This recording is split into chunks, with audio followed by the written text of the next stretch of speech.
Long way, get this shit a long way, shit a long way. Long way, hit it long way, long way, long way, long way, long way, long way, long way, long way, long way, long way, long way, long way, long way, shit long way, long shit long way, long way, long way, long way, long way, long way, shit a long way. Gotta get the shit a long way, gotta get the shit a long way, gotta get the shit a long way. Gotta know what she don't really understand, man. Gotta know what she don't really understand, man. Gotta get a meal, but she don't understand. She be tripping every day, she be tripping every way. But I gotta get this shit a long way, yeah. Tryna get money every single way, tryna get money every single day, yeah. Get money every single way, every day. Every day we gotta get paid, yeah. Every day we gotta get paid, yeah. I'm feeling like we be the new slaves. No, we gotta finish rich. No, we gotta finish rich. Got a new bitch, she don't understand rich. She don't understand niggas gotta get rich. She don't understand, sometimes we gotta hit lit. No, we ain't hit lit. Tryna get the long way, yeah. Tryna get the shit the long way, yeah. Coach is tryna wrap up a entree, yeah. Told you the other day that did my phone strong. We gon' shoot the long way, we gon' get the long way, yeah. Yeah, get the shit the long way. My bitch be trippin' back and forth like a phone way. My name is Tari, I'm playing games, so I'm done Tari. Yesterday she told me that she bout to leave, man. Said fuck it, bitch, we gonna get some money. Said fuck it, bitch, I'm about to get some money. So what I do today, I want to get some money, yeah. Cause we gon' get the shit the long way, long way, we gon' get the shit the long way, yeah. Back and forth like the pong way, yeah. Man, I'ma get the shit the long way, get the shit the long way. Just the only way today, because they go with shit's crazy. We gotta wear a mask, we the new slaves, and we be wearing this shit like every day. We be okay, we gon' be okay, they gon' be okay, okay, they gon' be okay, for yeah. So we gon' get the shit the long way, we gon' get the shit long, we gon' get the shit the long way. We gon' get the shit the long way, yeah, yeah. We get shit the long way, yeah.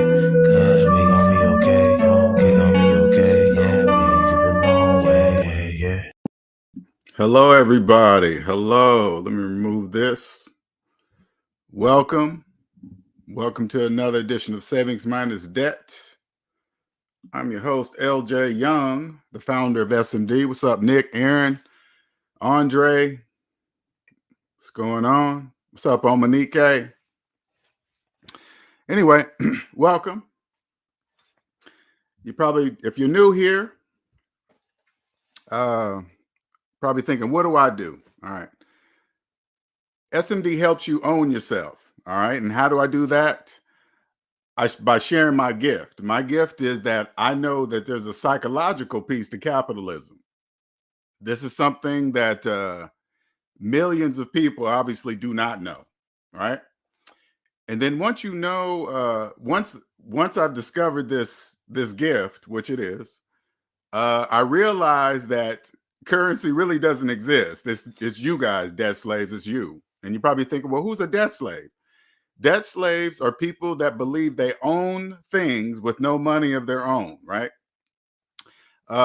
Debt slaves believe you can buy a house with a mortgage. You can own a house with a mortgage. You can buy rental property with a loan. You can invest in retirement while having student loan debt. Those are debt slaves. Now, when you hear me say that, so you can get a better understanding of it, okay? So if you believe you're a homeowner with a mortgage, open your calculator, put in your mortgage payment minus your mortgage balance and hit equal. That's a large negative number on your calculator. Large negative number. You believe you bought a house with that amount of money that you see on your calculator. That's a debt slave. Debt slaves believe they can buy things and own things with no money. That was me. Okay, that was me for a very long time. I was a college-educated, six-figure earning debt slave. That was me with good credit. until I woke up. Now I'm just fast forwarding this. Now I understand that there's a psychological piece in capitalism. This is obvious, okay? Once understanding this, your perspective of the world, of the financial world, your whole life, the whole perspective of your world changes. And all of it's true because it's mathematically true, okay? Once that changes, and you realize that there's 4 parts to capitalism now that I know: positive, negative, physical, psychological. There's 4 parts. There's a positive and negative side.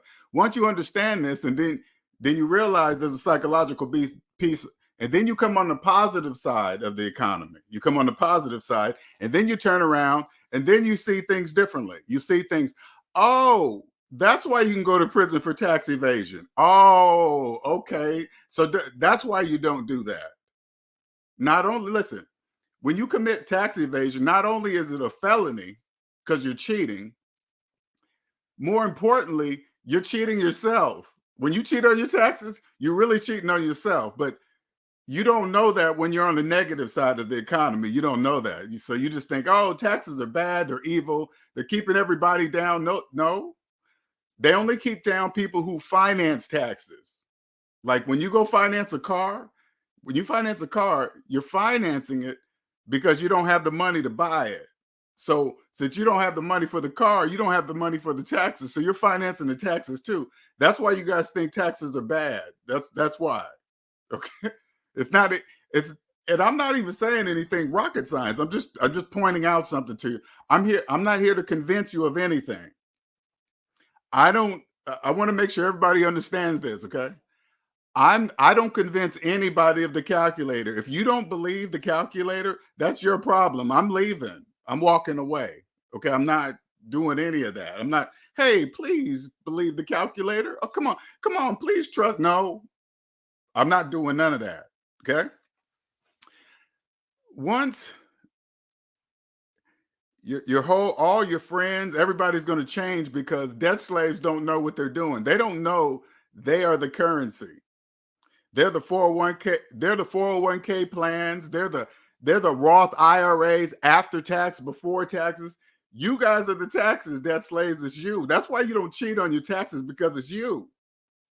Like now, once you understand these 4 parts, I'm noticing that the 20-year-olds are starting to recognize these pieces a little bit easier. Maybe because they're closer to school age.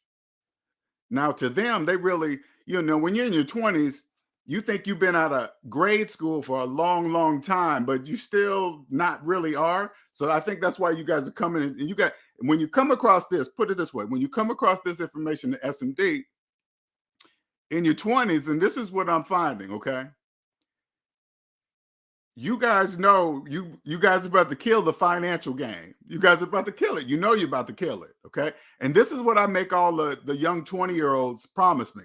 When you make your 10 million, promise me $1 million. That's all. I ask for $1 million.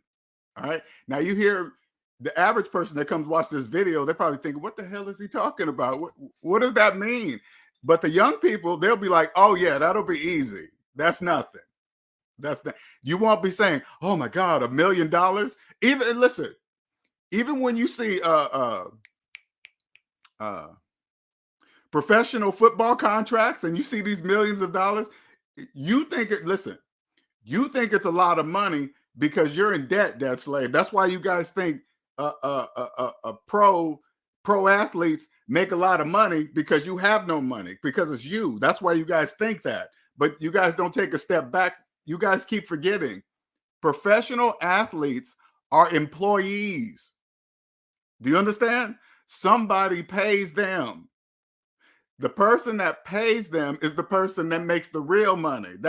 They're paying their employees. You guys think it's a lot because you guys never seen that amount of money being paid by an employer. You understand? They're employees. That's why you think it's a lot of money. But when you learn this information in your 20s, you're going to look at that. You're going to be like, what? Yeah, no, whatever. Hey, you'll know the debt slaves are the currency. So you won't look at money like that anymore. It doesn't matter if a did you guys know debt slaves, they play professional sports? Did you know that? Debt slaves are in the NBA, the WNBA, the NFL, baseball, soccer. They're in all sports, you guys, just because first of all, they are employees. Never forget that. Number two, just because they make a lot of money, that doesn't mean anything. If they're making payments, say like this, especially a young person, when you go up to somebody that you believe has money, okay, and then you go up to them and say, "Hey, are you a homeowner?" Because usually people like that will be quick to tell you, "I am." And then you turn to them and say, "Do you have a mortgage?"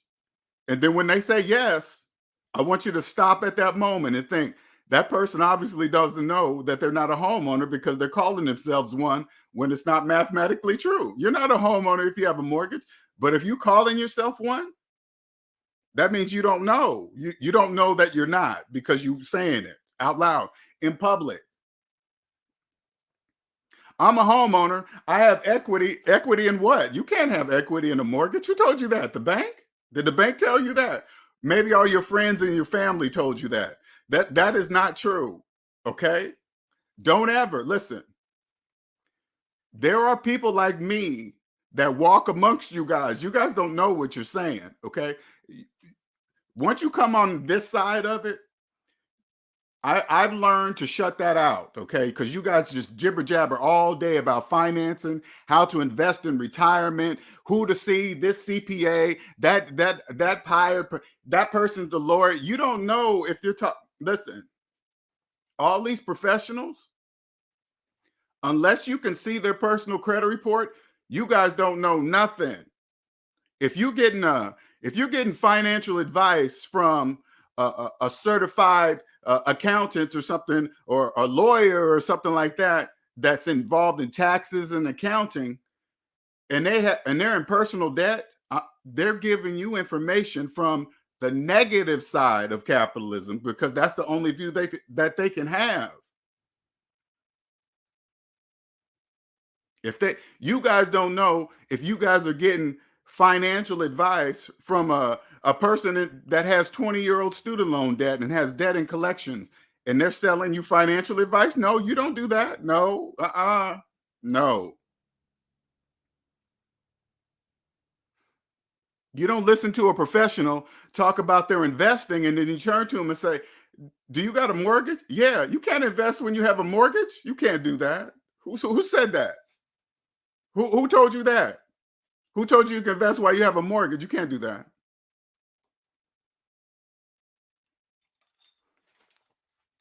The younger, the better, man. They're coming. More and more, you guys are getting curious. You guys be like, "What?" This is the 20-year-olds, okay? Because they don't know. They don't know that they're brand new to Earth, okay? They just think they know more, but they don't, okay? They're like, "Well, LJ, if that's true, how come all of these people don't know?" Because they don't know. That's why they don't know. It doesn't matter what they know or not. Put it this way. If debt slaves knew that they couldn't buy a house with a mortgage, the housing market wouldn't exist. I don't want that. And I want to make sure something is very, very clear. I was born here in the US. I was born here. When I was born, all of this was established already. Everything, the Congress, the tax system, this and that. Here's your social security number. These are the rules. Don't do tax evasion. Don't be breaking the laws. Don't be doing this. Don't be doing that. You can't do that. You kill, you go to prison, you do evade. Totally get it. And then when they get to the taxes, tax evasion is the most serious. Now, when you're in debt, you don't even realize why that is. But when you come on the positive side, you understand exactly why that is because it's the backbone of the whole thing. When I was on the negative and the debt side of it, I hated taxes just like you. Oh my God, they're killing me. They're taking all this money out of my check and blah, blah, blah, blah, bullshit. And then you come on the right side, you're like, oh, I was doing that to myself. Yeah, I was doing that to myself. And I was mad at taxes because I didn't understand how they work. I do today. I know exactly how they work. You know how they work? It's you. You got debt slaves. You guys are the taxes. You think I'm cheating on taxes? No, sir. No, I'm not. Like when the young people right here now in their 20s, when they learn this information and then they become successful multi-billionaires, whatever they decide to go to, when you understand how it works, you participate in the system properly, you pay all your taxes properly. There's no cheating on taxes would be cheating on myself. I'm not cheating on myself here. Yeah, okay. Well, hey, IRS. Yep, there's my bank account, IRS. This is what I spend. No, I'm not pretending that I bought something and I'm gonna write it off, but I'm really, really driving it. I'm not pretending that I'm going to dinner as a business and it was a business expense. I'm not doing none of that. No, no, because anything I'm lying about to myself. It was already here. I'm here to participate. I'm not here to change nothing. It's a choice. It was always a choice. I just made the wrong choice. Now I'm on the proper side of it. I'm like, oh, that's why you don't cheat on your taxes. Yes, that's why you don't do that. That's why you can go to prison for duh.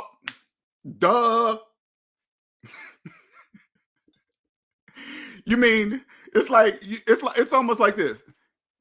If if you commit tax evasion, right? Not only is it illegal, it's an insult to the tax system. You know why? Because you don't have to. You don't even have to do that. You don't. When you hear people talk about they involve their feelings in their taxes whenever taxes are brought up and then they involve their feelings, you know why that happened? Because they're on the negative side of taxes. That's why they feel like that. That's the only reason why you would have a feeling about a thing. Taxes is a thing. But I understand with the psychological part, I understand that you guys are the taxes debt slaves is you. Everything, listen, everything is you. Everything. When these 20-year-olds understand this information, man, oh man. You guys don't even get it. And I'm saying, listen, I make all it, whether you come on the show and talk to me or not, when you make your 10 million, you got to promise me $1 million. You got to promise me that. And not only will you be able to give it to me, you will be able to give it to me properly, the correct way. How? Through the eyes of the IRS. You say, here's all the rules to transfer $1 million to LJ. You do it this way. You could do it this way, right? There's always a different way, okay? But you don't understand it. But long as it follows all the rules, every single one, you'll know exactly how to do it. And listen, young 20-year-olds, you want to know how to do it? Go find you a professional tax person who is personally debt-free. That is a requirement, okay? Go find you a professional tax person who is personally debt-free. They will understand something that their peers in the exact same field as them, they do not know. What is that part? That person, the professional tax person who is personally debt-free, they're going to understand the psychological piece to capitalism, and they're going to get you straight. Say like you haven't paid your taxes in the last 4 or 5 years. Go find you a professional tax person who is personally debt-free. You go to them, you give them everything, and you don't lie about shit. You don't lie about nothing. Fix it. This professional tax person is going to know exactly what to do, how to file it with the IRS. Every box will be checked. Every place will be marked, everything. So the IRS won't have to look anywhere. They can just look at this blueprint and says, oh, okay, that matches our numbers. That saves us a lot of time. These numbers match. That's all that it's about. It's about numbers. Debt slaves, you guys are in debt. You don't know how it really works. You,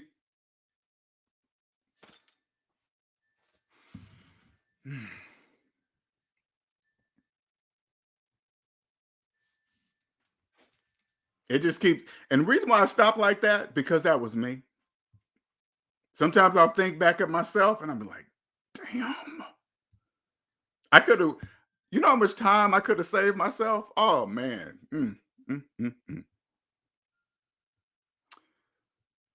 Thank you, sir.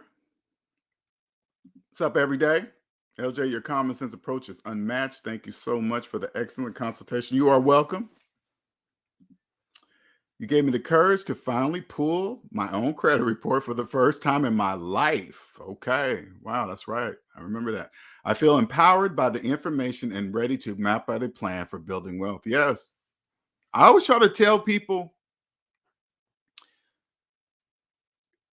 when they feel terrified about looking at their credit report, right? You got to remember, you are not the only one. There are millions of people that's like step one. People don't really understand how scary that is, because I remember it myself.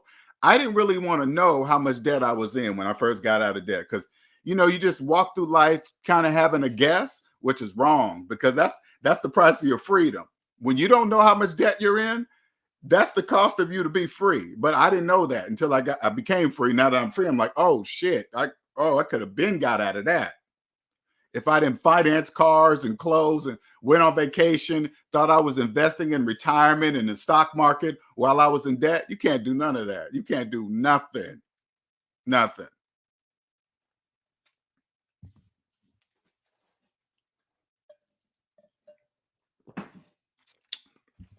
Once you face it, it's scary at first. I always say this: fears, false evidence appearing real psychologically. Fears. Okay. Once you face it, now it's locked in your mind. Once you see it, you're like, oh, okay.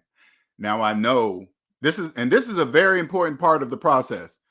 Once you see the number, once you calculate the number, and the Credit Karma shows you right there, they total up all your debt right there. You don't even have to add it up. They do it for you.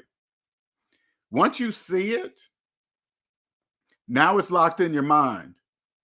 Now you're thinking, and then you come to SMD and I say, that number that you see, that's the price of your freedom. That's how much it's going to cost to own yourself. If you don't pay that number, you'll never know what I'm talking about. I'm not talking just you to everybody. I'm just talking to everybody. If you don't pay that number, listen, I want you guys to really clearly understand this. If you don't pay that number, you'll never understand what I'm talking about. You can't. You could never ever understand the psychological piece in capitalism. You can't do that, because that would be against the laws of mathematics. And it's a big step. People don't really get it. Like, say like you've been in a house paying a mortgage for the last 10, 15 years of your life. You come across the SMD channel and you figure out you don't own nothing and never have. A lot of people can't come to that realization. You would have to be very strong to accept that every single monthly payment that you put into this house 15 years ago is gone. It's gone.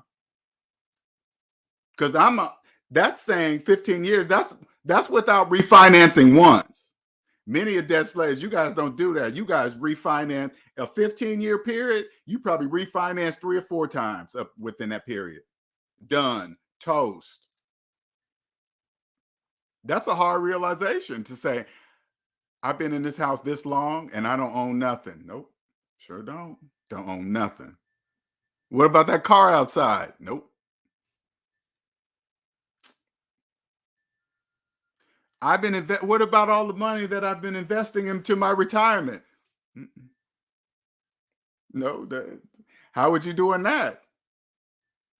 If you have a mortgage, how are you investing in your retirement? You got to answer that question. There's only one answer for that. A lot of people couldn't do it.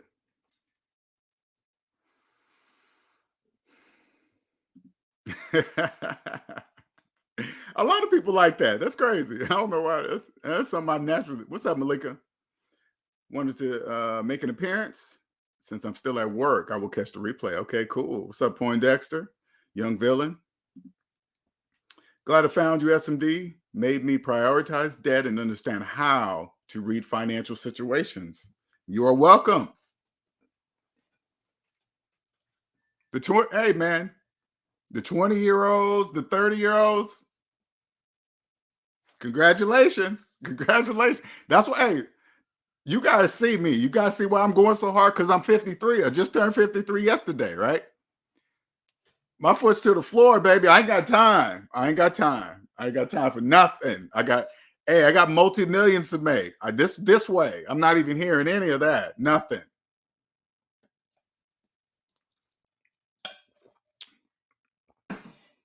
I've been holding back. It's like, okay, I'm 53 now. I need some multi-millions. Let's go. Let's go. Let's go.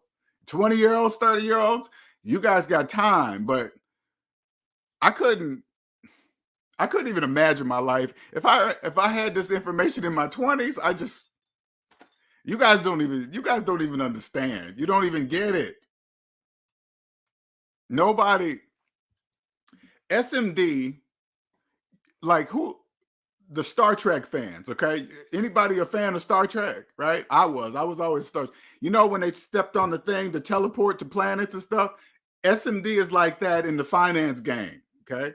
You come to SMD, think of Star Trek as like you stepping on the platform in the Star Trek and you're about to beam to another planet. That's what happens, psychologically speaking.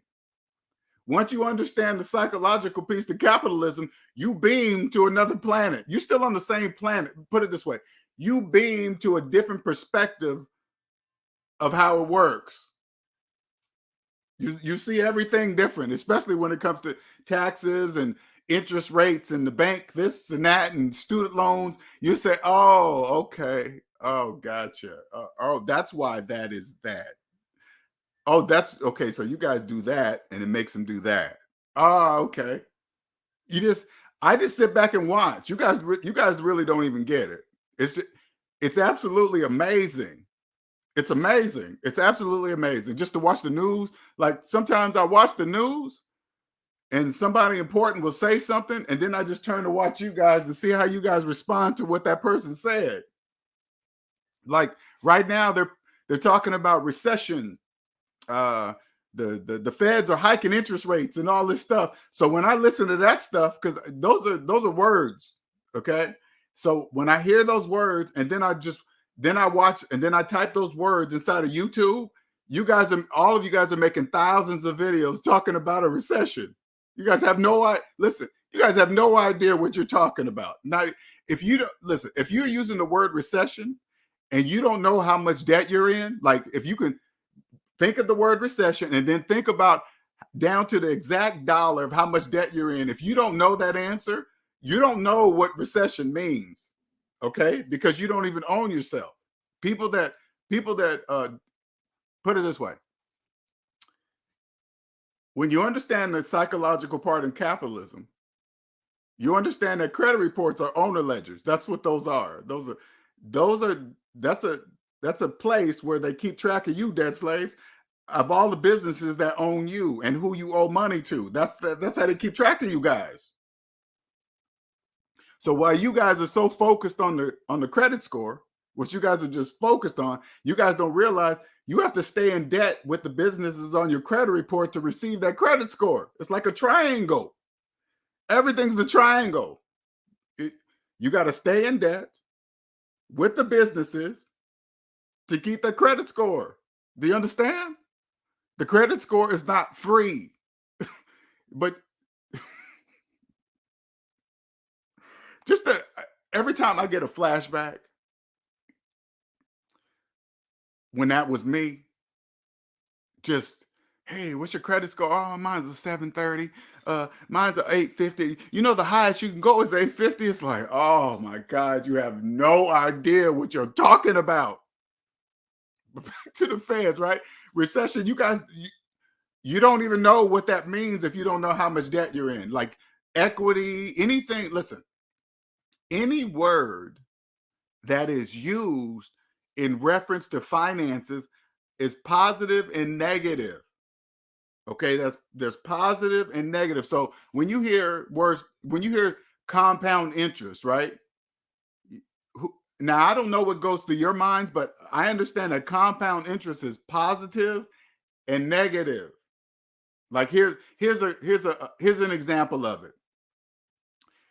if you finance the car at a particular interest rate, you're considered negative compounding interest because you're paying it.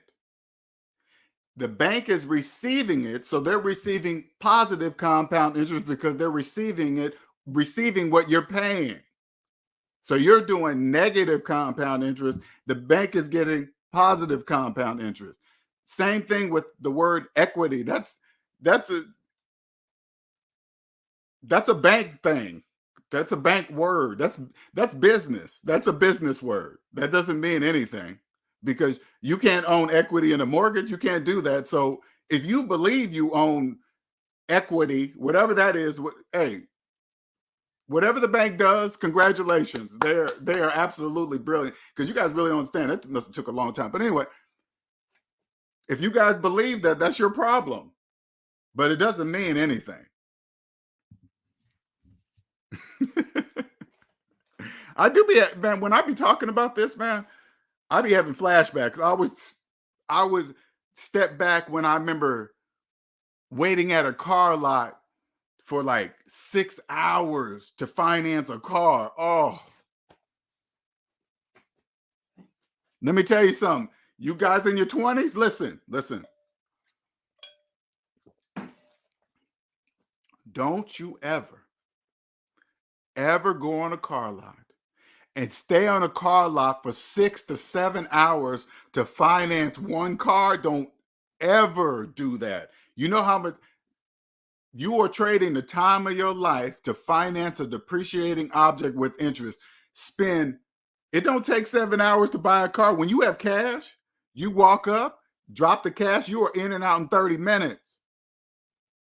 You're not there for 7 hours. Only debt slaves do that. Only a debt slave would sit at a car lot for 6 to 7 hours to finance one car. Don't you ever do that. That was me. Crossing my fingers. Oh my God, we're trying. And then that guy's going back and forth. Hey man, I'm working for you. I'm going back here, man. He's done. Oh my God. Who knows what they say in those back rooms about you, debt slaves? Oh my God. Just wear you down. You walk into the car lot. They got playpen set up for the kids, ready for you to be there all day. That would be a red flag. Not that I ever step on car lots anyway, but to walk in a car lot and say, "Oh, we got a little kitty area over here for what? Who's here?" Listen, when you walk on a car, if I was walking a car lot, going to a car lot to buy a car in cash, and I walked into the place, and then I see a little kitty area set up, I said, "What is that doing here?" Oh, that's for the people that they're here longer than 30 minutes to do what? Oh, hell no. No, you guys better be done with my paper. If I walk in with cash, you guys better be done with that paperwork lickety split because I'm in and out. You young people, I hope you guys listen. I hope you guys. Here's another one. This is another one for the young people in their 20s. You guys are doing these delivery jobs, these 1099 jobs. Let me tell you something, okay? And you haven't been paying your taxes. Let me tell you something. Get a hold of it right now. Get a hold of it. Stop being scared. Fears, false evidence appearing real psychologically. Okay, those are psychological things. It doesn't matter if you haven't paid your taxes in 4 or 5 years. You go hire a tax professional who is personally debt-free and you tell them, get your shit straight. Go to them now, especially when you're in your 20s. Don't go lollygagging around. Oh, I didn't make that much money. They're not really going. Get that out of your head. Go see a professional who is personally debt-free and get it straight now while you're in your 20s. You go to them. Don't have them waste resources on you. They got millions of other debt slaves cheating on their taxes.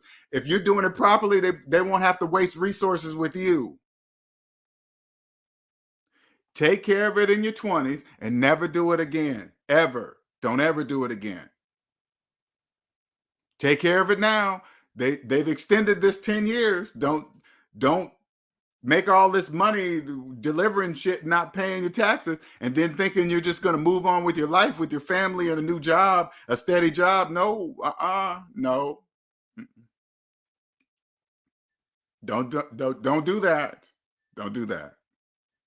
Get a hold of it. Don't be like your friends. Ask, hey, listen, if you and you got a whole bunch of friends that do the same thing you do, and then all of you guys are not paying your taxes, you're part of them. That's why they're your friends. Hey, have you paid yours? Have you paid yours? What about you? No, man, no. Hey, don't do that. Don't do that. You're in the wrong group of friends. I promise you that.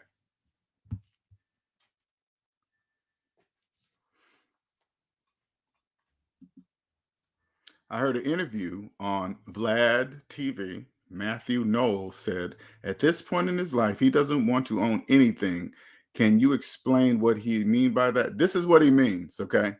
When he says he doesn't want to own anything, he doesn't want to own anything personally, okay? When you don't own anything, there's less liability when you don't own nothing personally. You can own the business that owns something, but the business is in between you, yourself. That's what he means. That's exactly where you want to get to. You don't want to ever personally own nothing. You really don't. There's really no need to own anything personally. Okay, it's really not. But you don't want to own anything personally. They don't really. This is what a lot of people don't understand, because millions of people don't know there's a psychological piece to capitalism. So I'm not saying that this person is purposely leaving out this information, but maybe this person doesn't know that the psychological piece in capitalism to clearly, like when you hear Robert Kiyosaki talking about he loves debt, he builds wealth on debt, he's talking about business debt.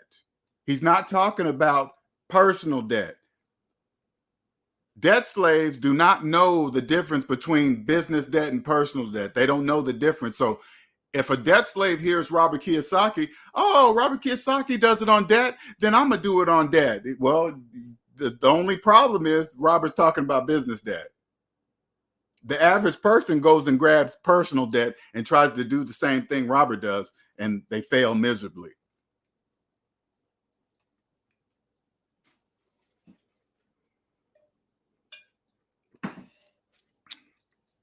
Knowing, like, put it this way, knowing this information in your 20s,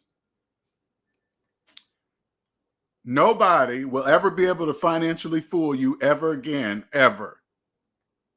Never. Why not? Because the majority of people that try to scam you or trick you out of money or try to pull a flim flam over you, they don't know there's a psychological piece in capitalism, or else they wouldn't be doing that.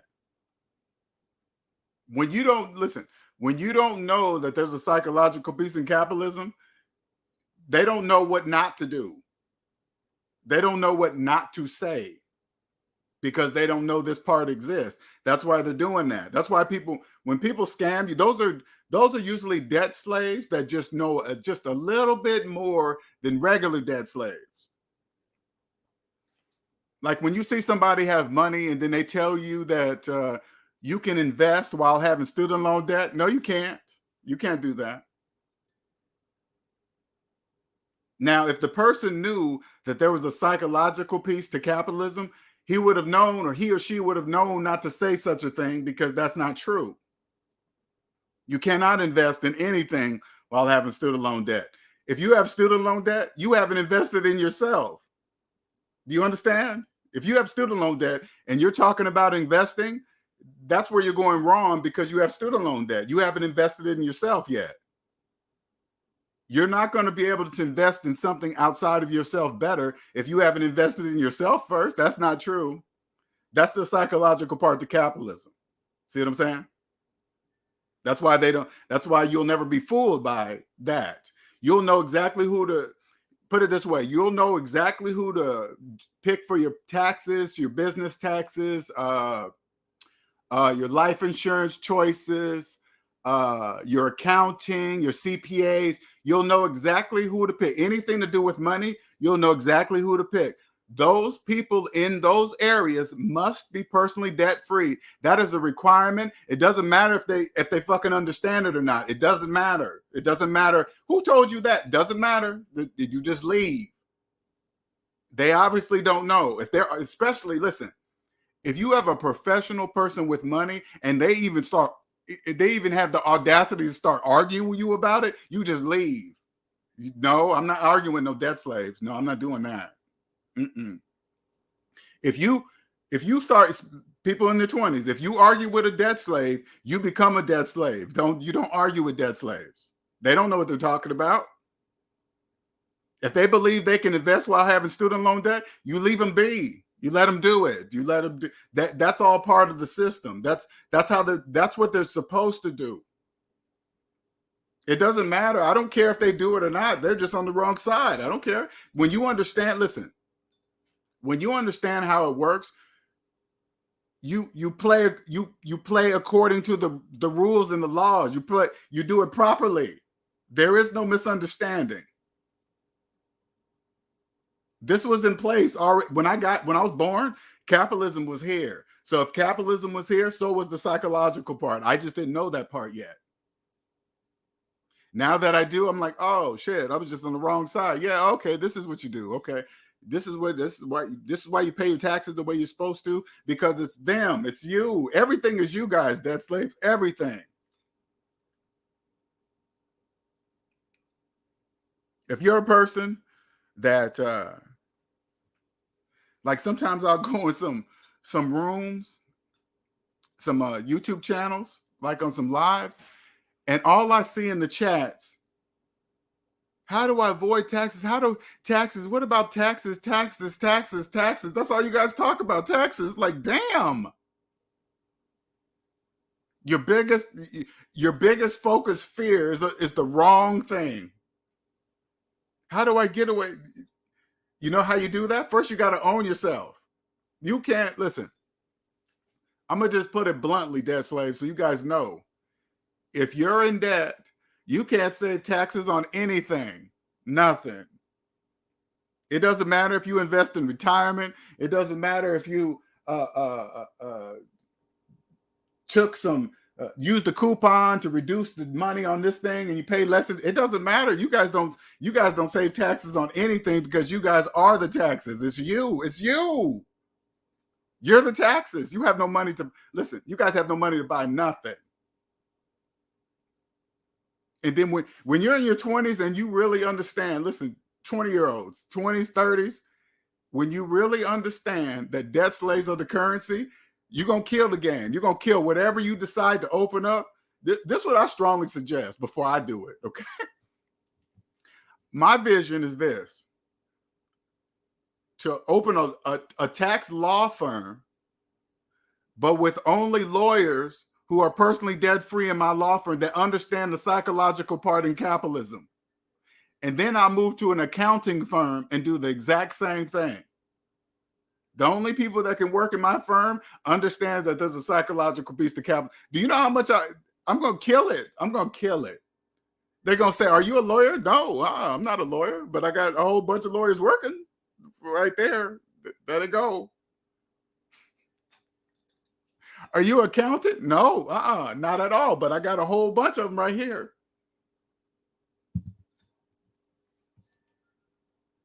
What makes them so special? Do you understand there's a psychological piece in capitalism? No, then don't worry about it. Don't worry about it.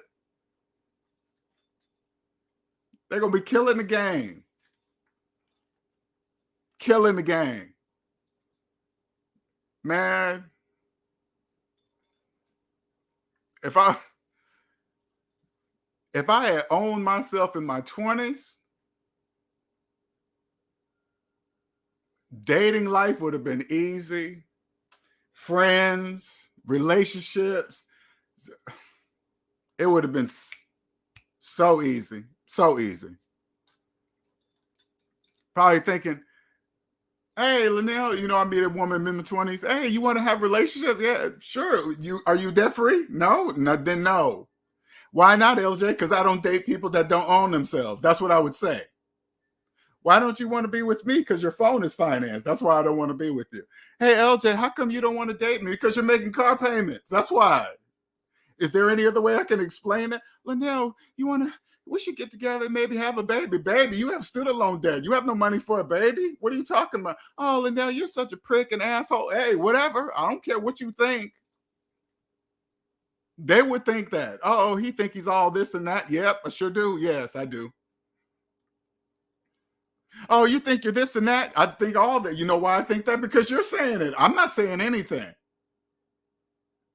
When I think about it as I'm telling this story, throughout my life, people have said that to me. Hey, Linnell, you think you're this and that and this. No, I don't. Where do you get that from? Now I understand. That's how they view me. That's how they envision me. People tell me how they view me. Because if I think about when they say something about me and it's not me, because the only person that knows that is me. So whatever they're saying means that's their projection of me. I'm like, oh, you think I'm all that? Okay, cool, shit, whatever. Thank you, Omanike, for the birthday wishes. Thank you very much. He said LJ is a PCA now. So crazy, Andre. I'm not trying to listen, you guys, I'm not trying to be nothing. Okay? I'm not trying to act like somebody. I'm just saying, if I was in my 20s and 30s, that's how I would be with women if they wanted to get serious. Are you in debt? Yeah, no. Why do you think it's about money? No, I don't think it's about money. I think it's about debt. I own me and you don't own you. It doesn't matter if you understand about owning yourself or not, because I know I own myself and I know what it's like to own yourself. I'm free. You guys don't even get it. I'm free. And people like me are free. You guys know we walk amongst you guys all day, every day when you guys are talking about finances and just what you're going to do and what about investing and I'm going to go flipping some houses. Do you know people like me are around you guys hearing that? You guys are not doing none of that. The only way you can buy a house, you have to have money. You have to have cash. There is no other way to buy a house. You're probably thinking, well, millions of people, then that's the case. Millions of people believe they're homeowners and they're not. I know. Yeah. So you don't have to be part of them. Who cares what they think?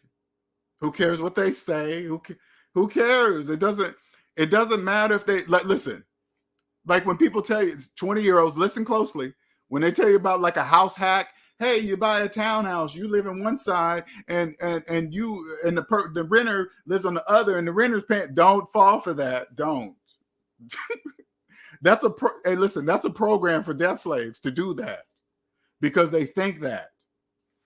If you don't listen, there is no such thing as cash flow. Okay, that's not true. All right. When they say, hey, man, I put a renter on that side, I'll live here, and then they'll be paying, and then I'll be cash. No, you're not. No, you're not. You're not. Listen, you're not cash flowing nothing because you didn't have the money to buy it. According to the laws of mathematics, you cannot cash flow until the bank get back their money first. That's according to the laws of mathematics. According to the laws of mathematics, you cannot profit from a property until the bank gets back their money first. Period. There is no ifs, ands, or buts. That's how it works. Period. According to mathematics. Now, if you decide you don't want to agree with mathematics, you don't know there's a psychological part to capitalism, actually, because you can't do that. You cannot disagree. Listen, you cannot disagree with math. You can't. Okay, there's something. If you disagree with math, there's something psychologically wrong with you. Like if you believe you're a homeowner with a mortgage and you open up your calculator, put in your mortgage payment minus your mortgage balance, and you hit equal, and you see this large negative number on your calculator, and you still believe you're a homeowner, something psychologically wrong with you because the calculator is clearly showing you that you're not. It's like you're so far from being a homeowner. I have no idea what you're talking about. If the calculator could talk, I don't know what you're talking about. I don't know what you've been telling your neighbors, your girlfriend, your wife, your kids, that you're a homeowner, but you're not. That's what if the calculator could talk.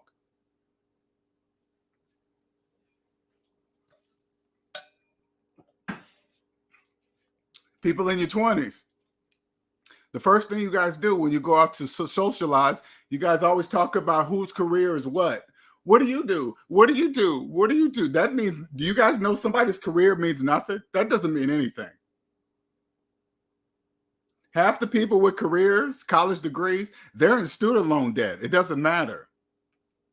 So if you go out on a date and this person happens to be a doctor, you say, "Hey, doc," yeah, because they're always impressed. You know, doctors, they always try to ride the doctor thing out because you guys don't understand. Doctors they're slaves to hospitals. The hospital owns doctors. Did you guys know that? Hospitals own doctors. Doctors are employees. You guys, please don't get that stuff mixed up. All you got to do is say, "Do you got student loan debt?" If they say yes, you say, "Goodbye, the date's over." Why is it over? You got student loan debt. You're a doctor? Oh yeah, you can have at least about $300,000 in student loan debt. When you gonna take care of that? When you gonna take care of that? Oh, and listen, you don't even have to ask. You really don't even have to ask them that question. Say like you went on a date, man or woman, doctor, it doesn't matter. You see how they're dressed. You see what kind of car they drove up in. You see if they talk about some property or their house, and then you say, "Do you have student loan debt?" If they say yes, guess what? Everything that they just told you, they own none of it. All of its payments, all of it. Why? Because they have student loan debt. Their student loan debt is older than everything they told you about. Then you say the date's over. Why? Because you're a doctor in debt. That's it. The hospital owns you. People don't look at it that way. They're like, hospitals makes trillions of dollars, trillions. So a doctor's salary is nothing. That's not anything. That's nothing. The hospitals own doctors. You better believe this.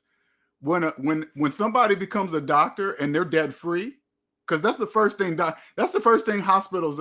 You guys always ask, if you come to a hospital and say, "Hey, do you guys offer student payback something?" That automatically tells the hospital that you're in student loan debt and you have no plans on paying off your student loan debt yourself. So now they're about to own you. And you just told them. Now, if there's a doctor with no debt, he's not going to ask those same kind of questions. "Hey, you guys got any student loan forgiveness?" Why? That's not even in his or her mind at all. There's nothing. Then they're going to walk in and say, "This is how much I want for my services right here." Boom. They come with their salary requirements to the hospital because it's a privilege to have for the hospital to have this doctor who is debt free and very good at what they do. They don't come in saying, "Hey, what's your pay scale for doctors here at the hospital?" No, you say, "Here's my salary requirements." Boom.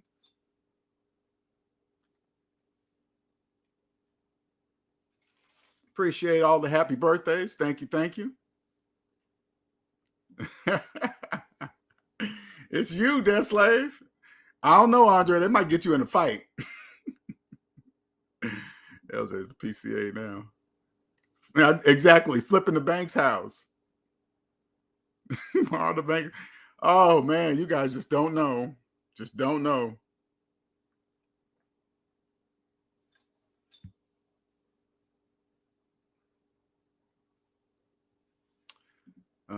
Believe you made money in RE. Thank you for your commission check. Oh man. Exactly, Gabriel. Everything's connected. Happy birthday, LJ. I don't have to hope it was a good one for you because you own yourself, and this is very, very birthday. I started owning myself in I think I started the process in 42 or something like that. Yeah. How does one with no debt spend their birthday any way they want? Exactly. Trying to think of two things at once.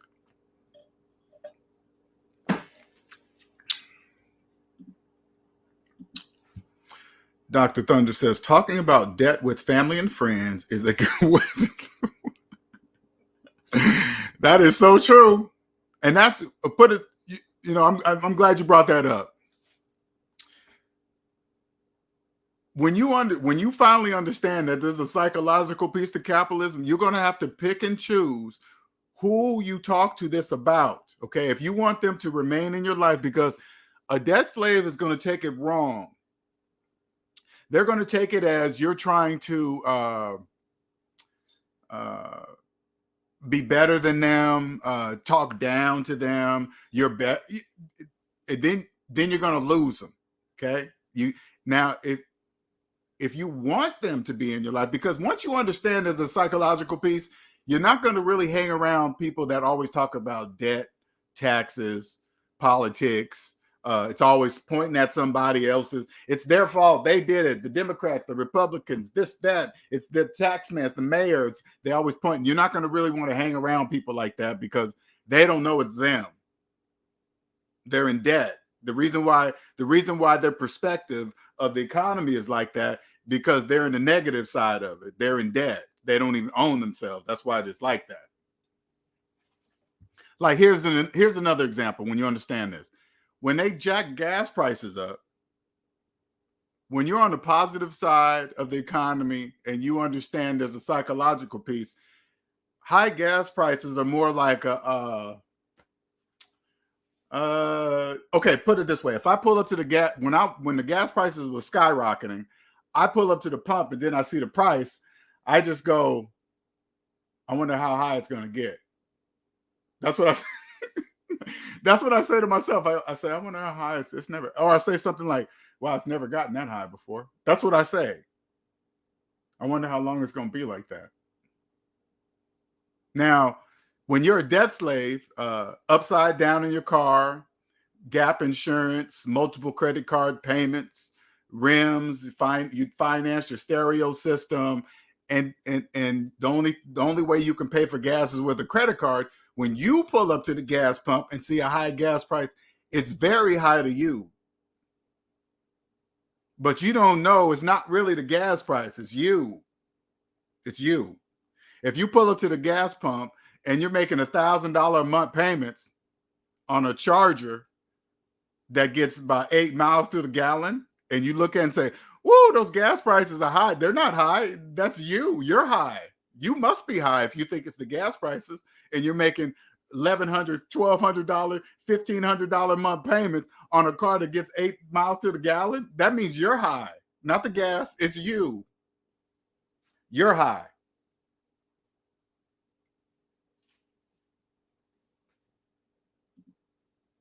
Shortchange says, debt slaves always say you need a bigger place, yet I have over $50,000 in cash, no debt, and they're broke. Yep.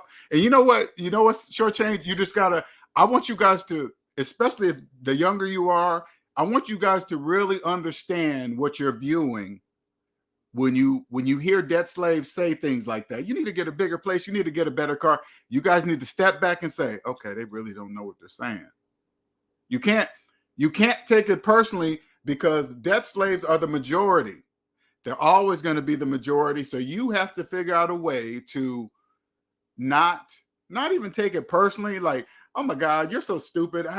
You have no idea. You even got to take that out of it. You got to be like, okay, yeah, they obviously don't know what they're saying. Because you got to remember, if they're saying it, they don't know what they're saying. They have no idea. Like, here's another one. This is what I always hear. 401k match, right? All these financial people say, hey, get the match. You're leaving free money on the table. You're leaving free. No, you're not. You're not leaving anything on the table because you have no money to put in it. That money that's not free. That's to entice you debt slaves to invest in the stock, invest into your job's 401k, because it helps them. It doesn't, they got to make it look like they're going to give you something, because debt slaves love free. Anything they put free attached, you guys just go for it. But you don't know that you can't get a match because you're in student loan debt. You have no money to put into the 401k to get a match. Do you understand? But if you believe you're getting a match while having student loan debt, that makes you the match. You're the 401k match. It's you, because you think free money. Next time you hear somebody say that, you say Free money? What are you talking about free? Who's saying that free? It counts on who's telling you that. Now, listen, if I had a job and I'm 100% debt free, that means I have the money to put into the 401k to get the match. Me, because I have no debt. That means I have real money to put into the 401k to get the match. That's me. But if you have a mortgage, student loan debt, collections, multiple credit card payments, you have no money to get a match of anything because you haven't even matched yourself. Matching yourself is getting to zero. That's good. You gotta match that. And to get to zero, you got to get there first. You're in the deep negative, deep, like real deep. Like, hey, can you hear me? Flash a flashlight. You got a flashlight or a lighter or something? Flick it 5 times.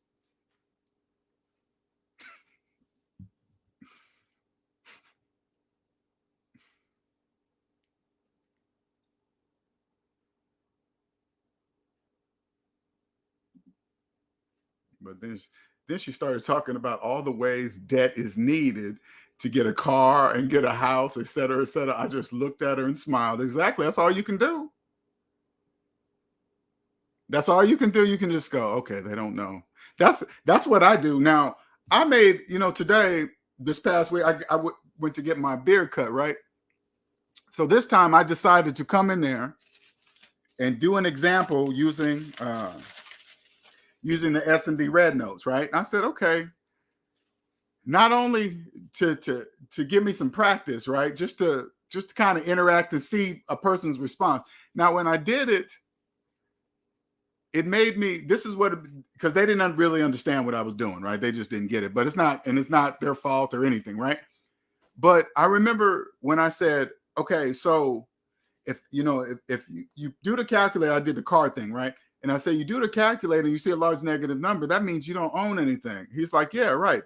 I don't own the car until I pay it back. I said, yeah. I said, same thing with the house. If you're paying a mortgage, you don't own the house either. He was like, correct. I don't own the house either. I was like, so I said, so that means you own nothing, right? He said, yeah, I don't own nothing. I said, do you hear yourself saying that? He's like, yeah, but what am I supposed to do with this and that? And then I thought to myself, okay, and I get it. Don't get me wrong. I'm not frustrated at them. It's more about me, right? Because I understand that the majority must not know. Okay, that's just the way it is. But it was more like, I thought to myself, the only way I'm going to do this now is if somebody pays me to do it, or if I do it on this channel for free. But if I'm out, I'm talking about out in public. If somebody comes up to me and wants to know something, they're going to have to pay me to do it. Because it's like, I want to make sure that you have to be ready for this information. You have to be ready to understand that you do not own yourself. There's a psychological piece in capitalism. There's actually 4 parts in capitalism. But if you ever want to know it, you have to own yourself first. And now, to do that takes a lot of work. Debt slaves, this is the hard part about debt slaves. Debt slaves don't know that they don't own themselves. They don't even know. Even when I point them, I'm like, hey, debt slave, look at your credit report. That's an owner's ledger. That's how they keep track. That's all your owners. On your credit report, all of them own you until you pay them back their money. That's how it works. They loaned you money. Now you got to pay it back. Until you do, they own you. That's how it works. But how do you convince a debt slave that that's true? They don't even, because they think they're free, but they don't know they're not. First, they have to know that they don't own themselves. That's the hardest part right there. First, they have to know. Just like Everyday was saying earlier, step number 1, you have to see how much debt you're in. That's the hardest part. Once you actually see the number, something kicks off in your brain, because that's how it did for me. Once I actually saw the number, I was like, damn. Then the first thing I did was, how much do I make a year? This was the calculation. How much do I make a year? Where did all my money go? Then that's when gears start rolling. Younger the better. It's kind of cool though, man. It's kind of cool. The youngsters are I got a few young people on the man, and they, when you're in your 20s, they probably have an average about $20,000 of debt or something like that. That's not nothing too crazy, right? 20, 30, right? But to a 20-year-old, 20-something-year-old, that might as well be 200,000. But they don't know that it's nothing. They don't really know. So convincing them to finally do it is really not. I've been finding it not that very difficult. They've been really wanting to jumping on. Once I show them, they really jump on really quick. They're like, damn, that's all I got to do. Yeah. And you just do that and you're free and then you'll be free in your 20s. Before you're even 30, you can be free in your 20s. And then when you listen, when you're going from like when you're in your 20s, you guys think 30 is old. Okay. That's just the way you guys think. Okay. It doesn't matter, because what it is you're young. You just don't know 30 is not old, right?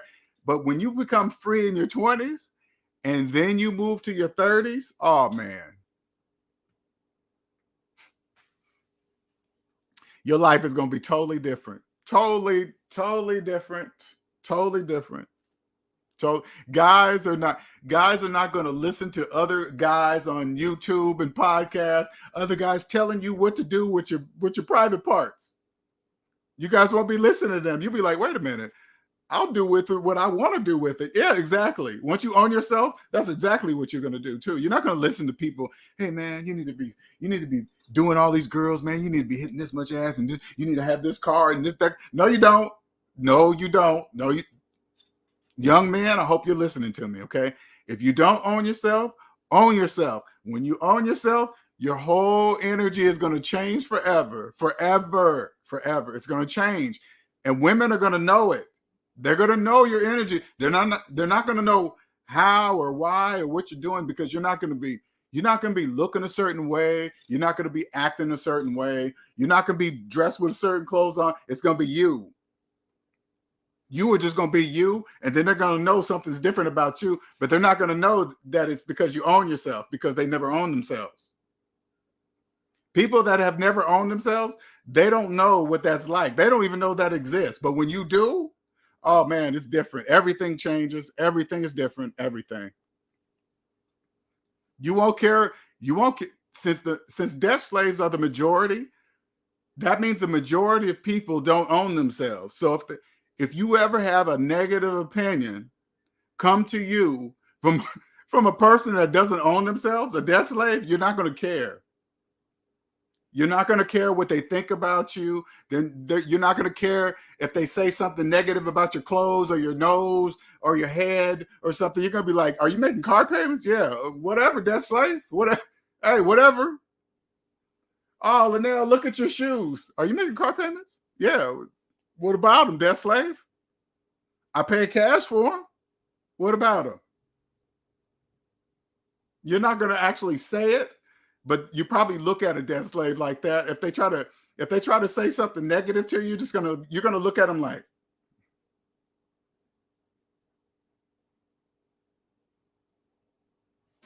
and you're just gonna walk away. You're not gonna care. You know how many. Listen, by knowing that you don't care about the opinions of debt slaves, and debt slaves are the majority, that means there's millions of debt slaves, millions, all with opinions that will no longer matter to you. I don't care what they think of me. It doesn't matter. They can't debunk. Listen, this is the only channel on the internet that cannot be debunked. Cannot ever be proved wrong, ever. Nothing. When they go looking, as SMD grows, people go and look in my history. Guess what they're going to find? Nothing. They're going to find nothing. They're not going to find anything. You guys have no idea what's coming. Not even a clue.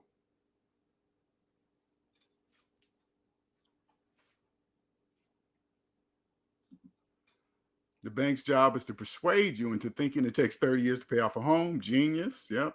They cash flow off you debt slaves via interest and investing with your money. And check it out, Nick. You know when you go by a bank and they have that big old beautiful safe in there, guess what's in those safes?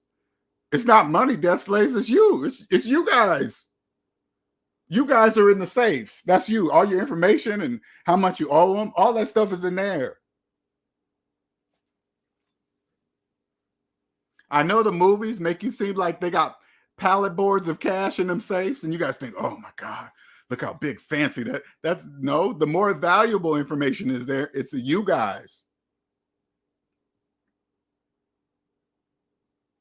Can you imagine? I bet nobody, listen, I bet nobody knows where the debt, like where they keep all the information for credit reports. I bet you nobody knows where that's at. And the people that actually work for that department, I bet you they can't tell you that they work for that department. And plus, they're probably required not to tell you. I'm sure that information is heavily guarded, guaranteed. That's how they keep track of all you guys.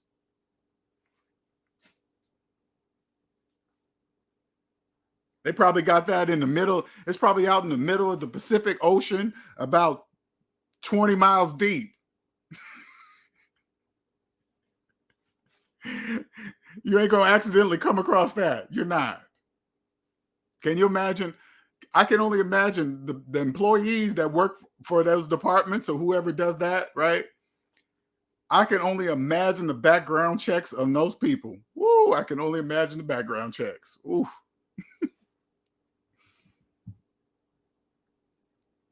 Because you guys are like debt slaves. You guys always hear on the news like, oh man, somebody hacked in and got all your information and this and that. But you guys never hear a hacker going in and changing credit report names and money amounts. You guys never hear that, right? And you never will. And you guys never will. You'll never hear that ever. I'm not even, hey, listen, I'm not even saying that somebody hasn't done it. I'm just saying that if they did and got caught, guess who they work for? They work for the federal government. For who? For the rest of their life. Okay, what do you want to do? Work for us or go to prison? Which one you want to go to? We thought that. We thought you want to work for us. Yeah. We're going to pay you $40,000. Well, I was making $150,000. I don't care. It doesn't matter what you were making in the free world. We own you now, so you're making 40. And you're going to like it.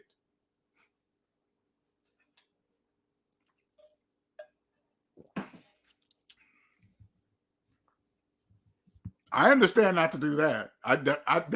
They don't need to tell me not to try to do that. I just know that.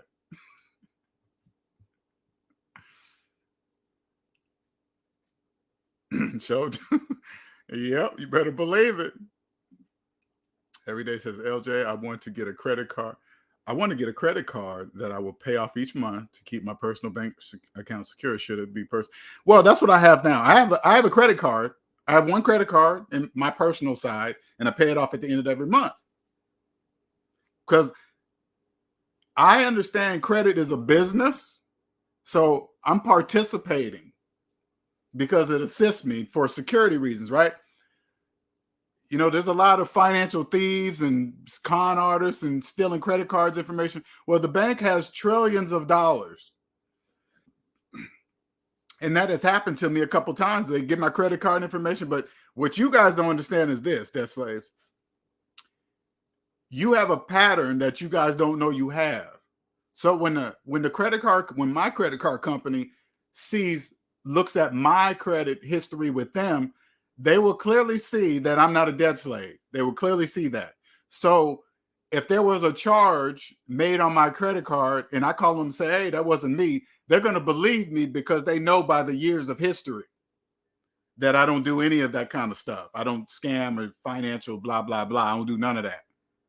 Right? But you guys, it's different because sometimes you guys will call in, hey, somebody stole my number and it was really you that bought the stuff. Millions of you guys do that. You guys all think you guys are doing it differently or individually, but millions, you guys give them practice all day long, nonstop, every day of the week.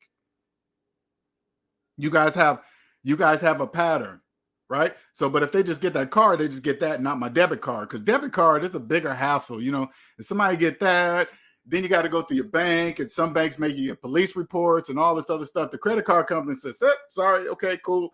Boom, boom, boom. Send me a new card. Boom, I'm done. I'm off the phone with them in 10 minutes.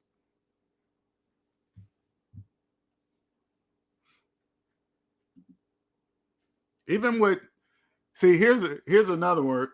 2023 inflation is going to hit them where it hurt. Now, inflation used in the financial context is positive and negative. So whenever you guys hear, not just talking to you, Fanton, whenever you hear somebody use a word that is related to finances, you got to make sure you realize who's saying it. Is it somebody making car payments talking about a recession's coming? Like you hear people, I'm like, for now, I'm hearing recession a lot. Interest rates, recession, right? But anybody's talking to you, anybody you hear talking about, you got to understand, is it a person talking about, is the person that's talking about the recession, are they in personal debt? If they're in personal debt, talking about the recession, they're talking about the negative side of the recession. Because there's a positive side to a recession, but when you're on the negative side, you don't know that, and you will never know that. So, but you can kind of hear when a person talks about recession. Oh my God, there's a recession coming. That person's talking about the negative side because they're making it sound bad or something. Oh my God, you better watch out. And then the feds are hiking up the interest rates. Well, that only matters for if you borrow money. So who's it bad for? People who borrow money. If the feds are hiking their mortgage rates or whatever they're raising, that's bad for people who borrow money. That's the negative side of the economy. There's the positive side. When you're the person lending the money to get borrowed, that's a great thing. They're hiking the rates. Yes. That's the positive side. Everything, when it comes to money, words, everything is positive and negative. Everybody, we all learned this in elementary school. I want you guys to all know that. We had the number chart on the top, 0 in the middle, positive and green on one side, negative on the red and red on the other. We all learned this in elementary school.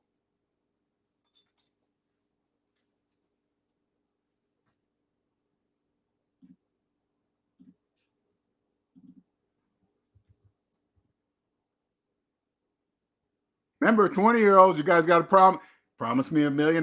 You got to no legal paperwork. Hey, you don't even have to. Okay, I'm just saying, once you get it, once you make your 10 million, you're gonna be able. Hey, LJ, you could have this, because you guys are gonna know who's the currency. It's debt slaves. It's them. It's not really the paper. It's them. Once you understand this, you're gonna be like, $1 million, LJ. Is that all you want? Aren't you on the low end, LJ? Come on, man. Can I at least give you 1.5? How about that? Credit scores don't really matter, but well done on the high score. You guys be brag. Ooh, do you know how many channels there are right now that they teach you how to, like, here. Now this is just my opinion, right? Navy Federal Credit Union, man, they kind of remind me of like the CarMaxes of used cars, right? They are, I mean, debt slaves. You guys flock to Navy Federal Credit Union. I mean, there's so many videos about them. I don't know what they're doing to draw you guys to you, but I think what it is, they're promoting high credit card limits, which you guys think you're going to get, and then you guys go and apply, and then they give you a low one at a high interest rate. And say like this, say like you're a person that went to go fill out one of those thinking you was going to get 50,000, and then you applied, and then they gave you 2,000 at 29.99% interest rate. Guess what you're going to take? You're going to take the 2,000. You're going to take it. because that's what you guys do. Damn, I didn't get 50, but I got 2. I got me a Navy. I'll just, you know what I'll do? I'll just take this and I'll use it a little so I can build my credit up, and then they'll give me the 50,000. No, they won't. No, they won't, debt slaves. Once they run your credit report and they see that you have student loan debt older than your children, they're going to know that you don't pay back money. As soon as they run your credit report and see that old student loan, that's going to tell them that you don't pay back money. You got 20-year-old student loan debt. You don't pay back money, obviously. Then they're going to, guess what they're going to do? They're going to adjust your,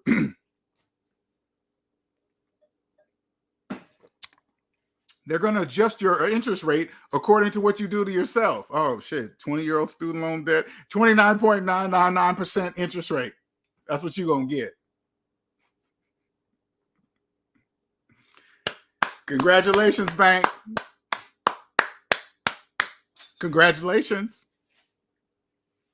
Because sometimes I think, man, how long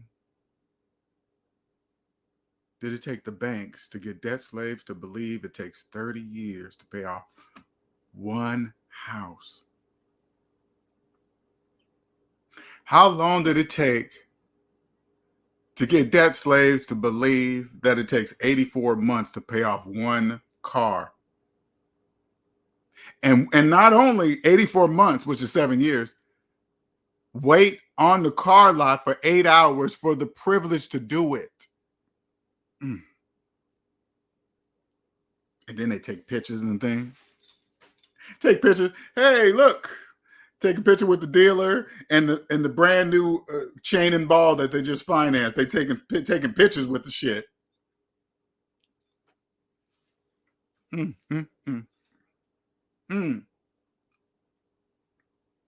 Ooh. Oh, debt slaves. Debt slaves.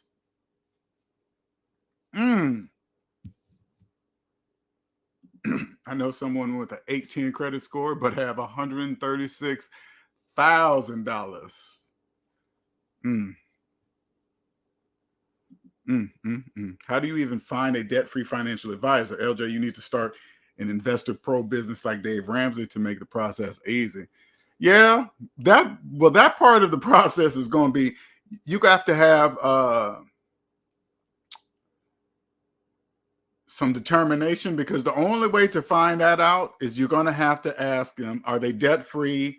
Or you can ask, there's different questions you can ask a financial advisor. Okay. Do you have student loan debt? Is that the new iPhone? How much was that? So say like this. Say like they have the new iPhone in their hand. You say, is that the new iPhone? They say, yes. You say, how much was it? If they go, I don't know. I just pay $70 a month. You got the wrong financial advisor. Then again, it could be a business phone. Never mind. That's a bad example. But ask them if they have student loan debt. Ask them if they have student loan debt. They're about to give you advice from the negative side of the economy. You don't want that kind of advice.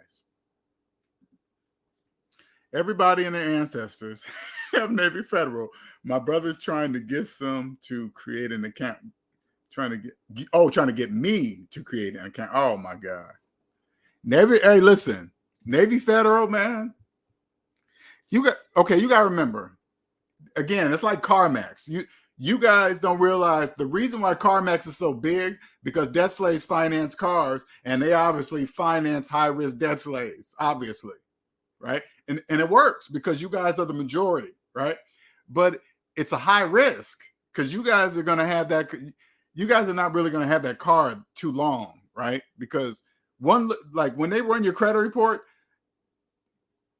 you guys don't know, that says everything about you. You guys really don't know what a personal credit report says, how you've been running the business of yourself. Your credit report says, this is how I've been treating the business of myself all these years. That's what that says. Like if I went on a car lot, which I would never do, I'm just giving an example, and they ran my credit because I was trying to get a car or whatever, right? When they ran my credit at 53, they will see I have no debt, none, zero. They will have never, the majority will have never, ever seen that before, ever. They will know right away that they might not. They might just think, oh, I've been through life with no credit. I don't know, maybe not, but they will know. No, that's a bad example because I would never do that. So bad example. Call the bank for the cost of the car, not CarMax. I'm not sure what that means. I'm not sure what that means. What do you mean by that, Dark Knight? Never heard of Navy Federal till you brought it up. Yeah. All you got to check it out. When you see, like, if you type in Navy Federal Credit Union inside of your YouTube browser, like YouTube search, look how many videos are on that subject. That should tell you everything you need to know right there. Look how many videos pop up. That should tell you who is the core audience. Debt slaves. They're talking to debt slaves. Because this is what you guys don't understand, okay? When you understand the capitalism is psychological. The majority of the videos that you guys watch, they make no mathematical sense at all. None, zero, none of them. All you gotta do is pull out a calculator and follow along. You'll be in a deep negative by the time they're done talking. If you follow on a calculator, the advice that they're giving you, you will see that by the end of the video, you will have a large negative number on your calculator. Now you ask yourself, does that look like you're getting ahead somewhere? Does that look like you own something? What does that look like? When you see a large negative number, does that look like you own something? You don't even own the calculator on your phone. Say it like this. Open up your calculator. If you think you're a homeowner with a mortgage, open up the calculator on your new iPhone. Put in your mortgage payment minus your mortgage balance and hit equal. That is a very large negative number. You didn't even have the money to buy the phone that you're running the calculator on. That's why you're making payments on the phone that you did this test on. That's why you're making payments on the phone, because of the large negative number that you see on your phone. Now, again, if you don't believe what you're seeing, if you don't believe the large negative number on your calculator, you have a psychological problem. I'm just here to show you something. I'm not here to convince you of the calculator. I'm not doing any of that. None.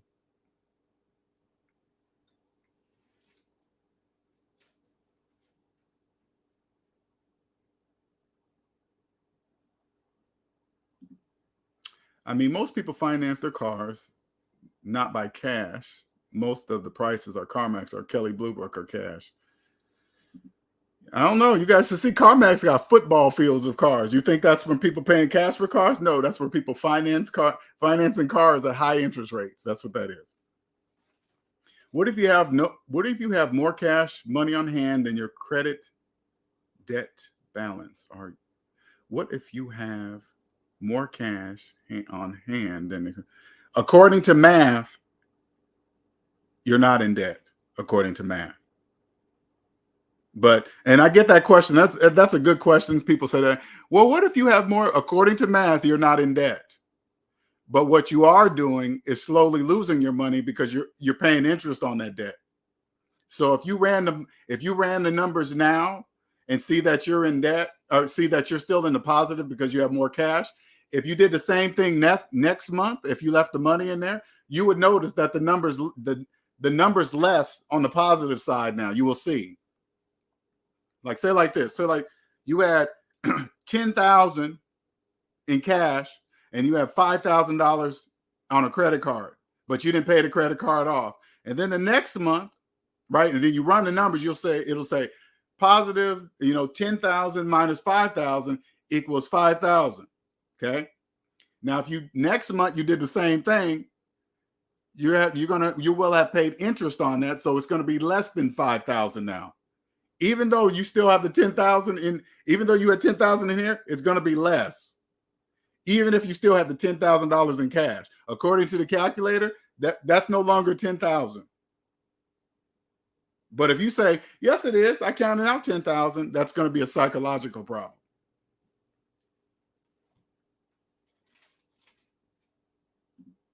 Any questions?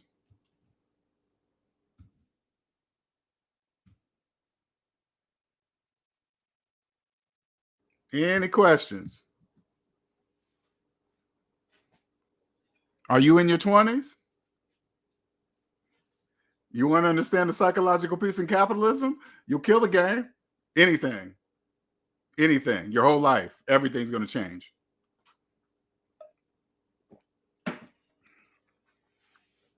You'll be able to do whatever you want to do, legally, of course. You'll be able to make as much money as you wish. Everything will be according to the rules, and you'll be living lovely.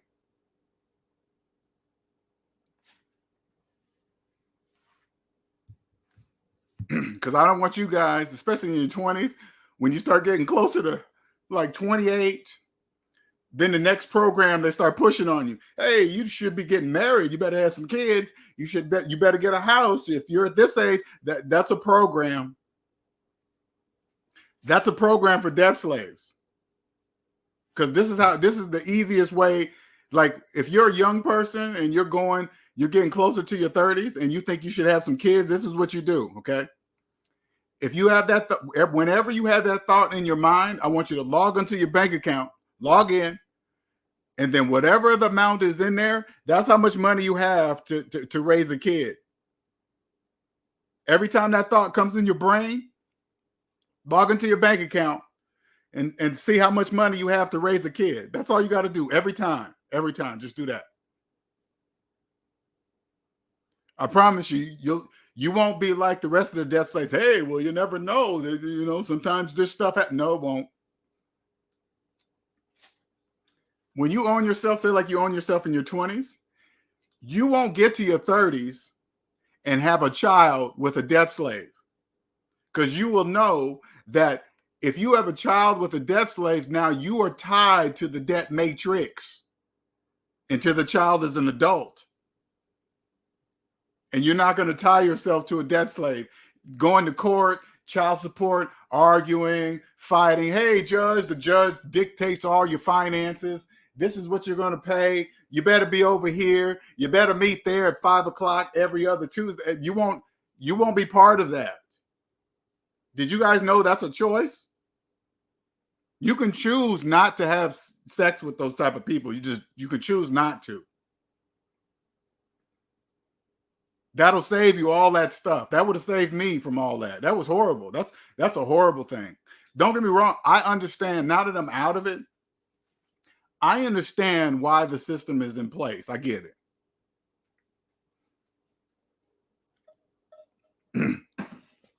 Because when you really, really think about it, if you're not consciously thinking about bringing another human being onto earth that lives and breathes and feelings and function, and you're not even thinking about it twice, that's a problem.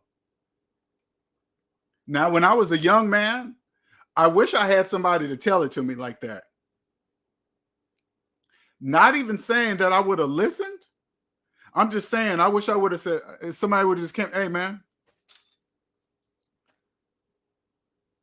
if you just do that, you're about to bring another life onto earth that you are now responsible for. Do you know what that means? I wish somebody would have said it to me. It would have made me think, what am I doing? I'm not ready to have no kid right now. That's why hey, man, log into your account. That's how much money you have to have a baby. You ready to have a baby? Oh, hell no. I got $20 in my account. I ain't got no money. Then what are you talking about a kid for?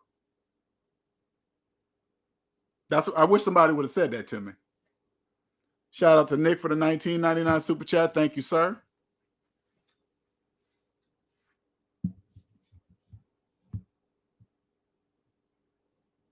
What'd you say, Dark Knight? You said, crazy man, prenups are necessary to be debt-free. Here's another one. I want to explain something to you guys, too. when it comes to prenups. When you understand the psychological when you understand the psychological part in capitalism, you won't. Prenups are not in your perspective of the financial game. It's not there, because when you own yourself, you will never marry somebody that doesn't own themselves. You will never procreate with a person that doesn't own themselves. You and don't care about being in debt. You will never procreate with a person, let alone marry him. And you will tell them why. How come we can't stay together? Because you're making car payments. That's why. How come we can't have a baby? Because you have student loan debt. What are you talking about?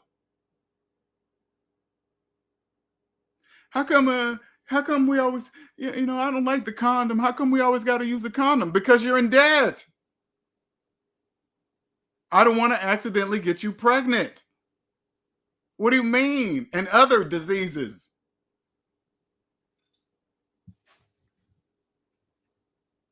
When I hear prenups, it's like a prenup says I'm preparing for what might happen or something. It's just the dumbest shit. It is so stupid. They're making so much money just drawing up dumbass paperwork for stuff like that.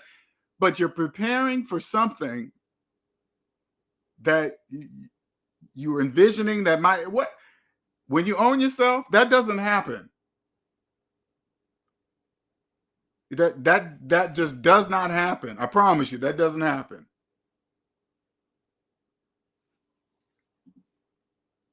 Looking at RVs to live in full time as we speak. Hey, man. People don't really understand, like, when you're debt free and you decide to do an RV, it's going to be a nice one. Debt slaves will look at you like, oh, look, they're down on their luck. He's living in an RV and they don't own shit. Debt slaves own nothing.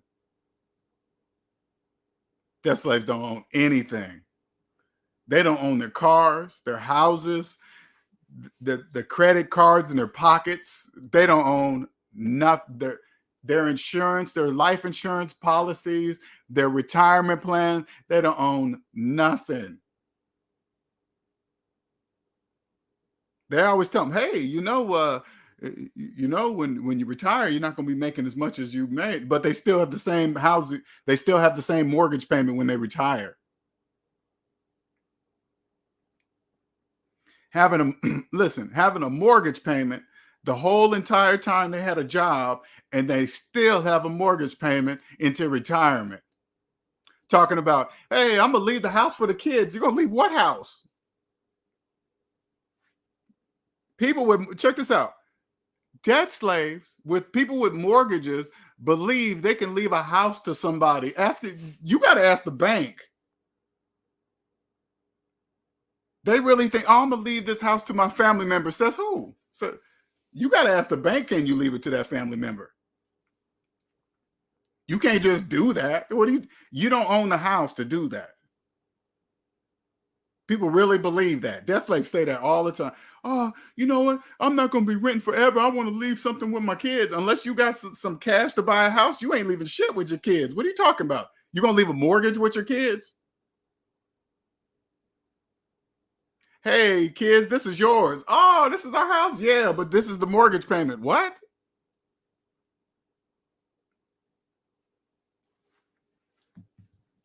Sure, exactly, Andre. That is exactly correct. Sure does. It's trust. Did you guys know when you come to SMD, this is trust right here. This is all trust. All trust. All trust. Any advice you get is trust. The no trust, that's not allowed here. No. Can't be here. Nope.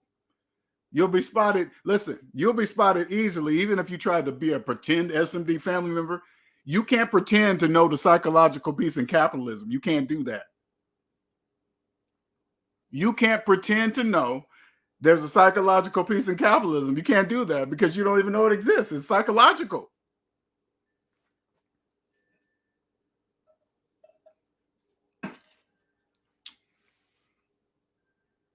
This is all about trust right here. And check this out. I want to make sure, this is what I want to make sure some clear too. Okay, this is about my consultation. I know it's kind of off. But I want everybody to know I haven't changed it yet, but now it's 200. It's 200 for an hour. I know it's going to, right now it says 99. I'm getting my man to take care of it, but now it's 200.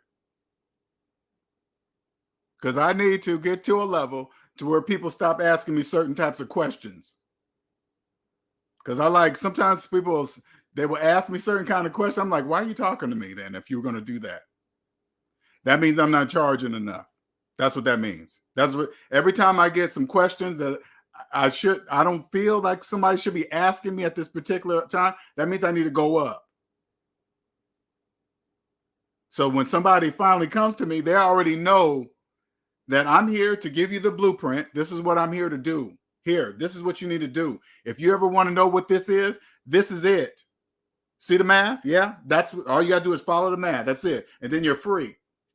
Oh, well, I think this and I can do that. Okay, see you later. Goodbye. Why are you here? Why are you talking to me? Oh, you're looking for a credit repair person. Oh, yeah, that's not me. I don't fix your credit. Yeah, they got millions of those people out there. I don't fix your credit. Okay, I don't do that.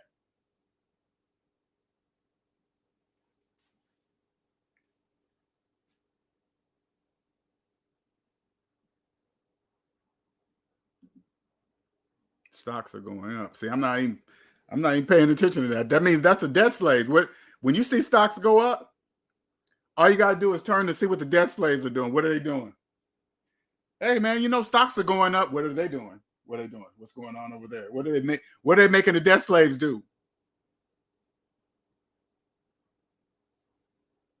Maybe they want them to invest in something that's popping up. Hey, this is skyrocketing. Man, if I would have invested in Amazon back in, they all say the same thing. If I would have invested in Amazon back then, and all the people that give examples too, they do the same thing. You know, if you would have invested $5 in Amazon back in 19 this and that, you would be at $250,000 right now. Well, yeah, if I would have known that, yeah, that's true. Why are you saying that? Why are you telling me that?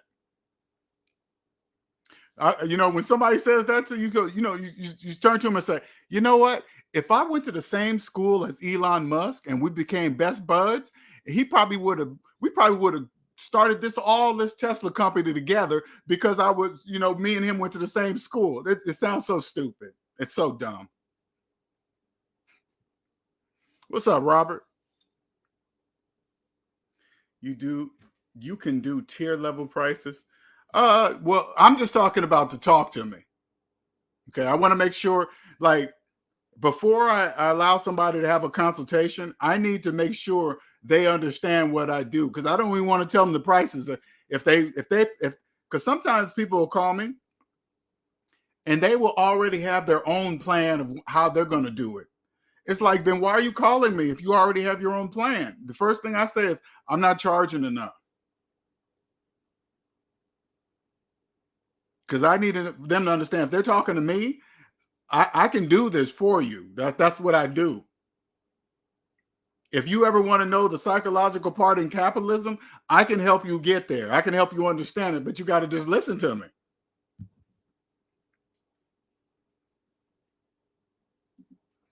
If you have vehicle insurance, that is debt. No, that's called a service. That's not a debt. Vehicle insurance is a service. Okay, that's a difference, you know. If you bought a phone in cash and you have your phone is through AT&T, you wouldn't call, hey, AT&T is a debt. No, that's a service. They're providing you a service.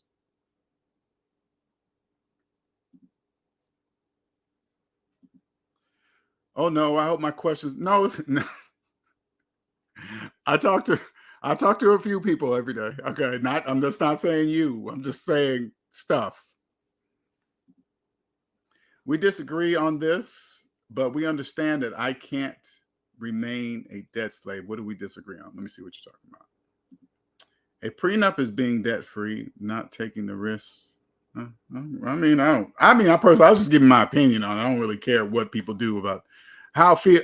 I don't really care about how people feel about a prenup. But mathematically, when you own yourself and you're psychologically, you understand that capitalism is psychological. I'm just here to tell you, you won't have to worry about prenups. Okay, that'll be. Listen, if a prenup even inkly comes close to your brain about to somebody you're about to marry, you need to go look in the mirror. That's what you need to go do. You need to go say, oh man, I'm about to marry this person. I think I should get a prenup. You need to turn to the mirror and say, what the fuck are you doing? What are you talking about? You're about to marry a person that you need a prenup first for? That doesn't even make any sense. That's what you need to say to yourself. So I'm going to pay a lawyer to draw up some paperwork on something that I don't even know why. It's just the dumbest, stupidest moneymaker ever. It's so dumb. When you understand the psychological piece, that doesn't even come to your brain. That won't even come close. You won't even have anybody. Listen, you won't even have nobody that close to you that you might be thinking of a prenup with, okay? That won't happen. Now, if you don't understand the psychological part in capitalism, you don't understand why that's dumb. You think you need a prenup. Well, the first thing when I hear people talk about prenups, I say, are you in debt? Yeah, that's why you're talking about a prenup, because you're in debt. Have you always been in debt? Yeah, okay, that's why you need it. And what's so crazy, people, debt slaves that have nothing will go and get a prenup. A prenup of what? You own nothing. What are you looking at? That house, that's a mortgage. That car, you got car payments. What do you need a prenup for? You don't even own shit. Just giving the lawyers free money. It's just the stupidest. I mean, it's business. I get it. I get it. I totally get it. And I get how debt slaves must think. Tax season about to come, aka, man,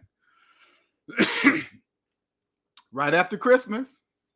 Guess what it's going to be? Tax sales. Tax sales. We cash it, man. Do you know? You guys know car lots will cash your check for you. I drove by a car lot and I saw that. I was like, what the? We do your taxes here. You do your taxes. You do taxes at the car lot? Oh my God.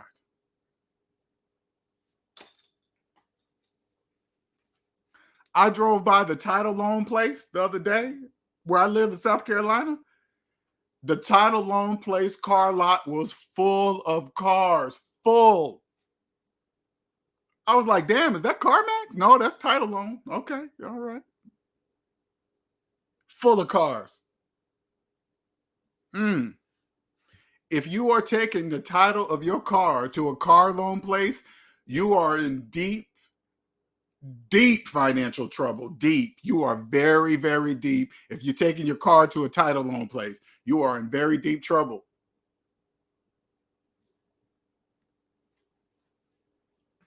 You're messing. If you're messing with a title loan place, that's because the banks don't fuck with you no more. That's why you're messing with a title loan place.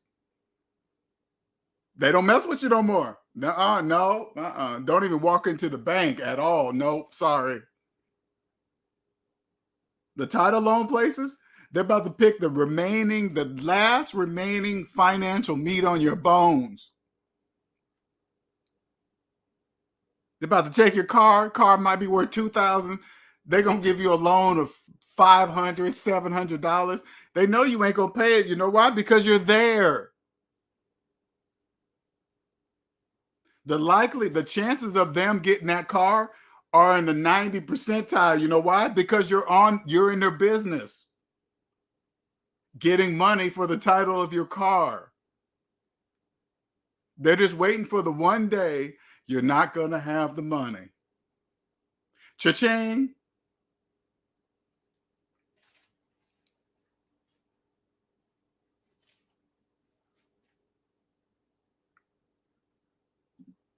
Thank you so much for putting me on this right path. You are welcome, Robert. Very welcome. Very welcome. Let me tell you something, Dark Knight, okay? All right. And I don't want you to take this wrong. Okay. Don't take it wrong. But I'm gonna let you see some things that you're not seeing when you talk like that.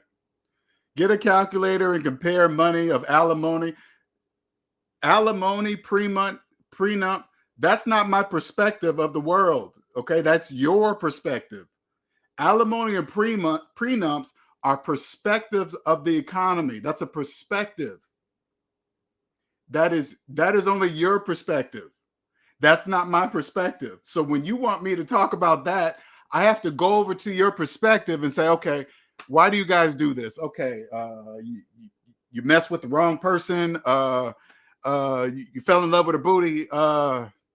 You thought she was going to advance you and this and that. Whatever. I have to go through all that stuff that causes you guys to have alimony and prenups. That's not my world. I don't really care what people that deal with alimony and prenups, that's their stuff. That's nothing to do with me. But if you want to live there, you can live there as long as you wish. And if you keep thinking that's how, if you believe that if you don't wake up and realize that is a perspective, that's where you're going to be until your 30s and your 40s and your 50s talking about the same stuff. That's a perspective. I understand that capitalism is psychological. This is the perspective because it's mathematically true. Okay? They give them the tax money in advance. Oh my God.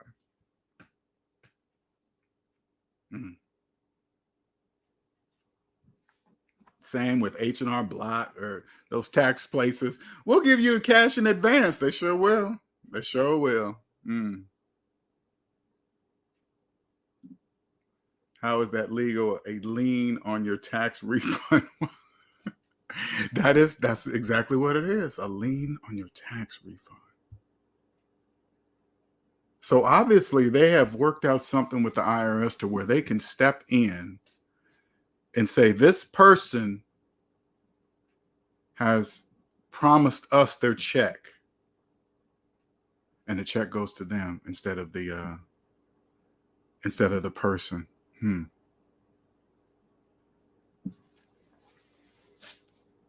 Damn.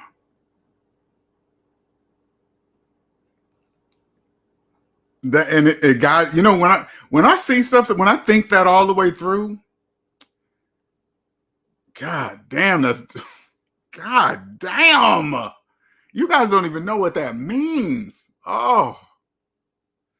Like, say like you go to a buy here, pay here place, and they do your taxes for you.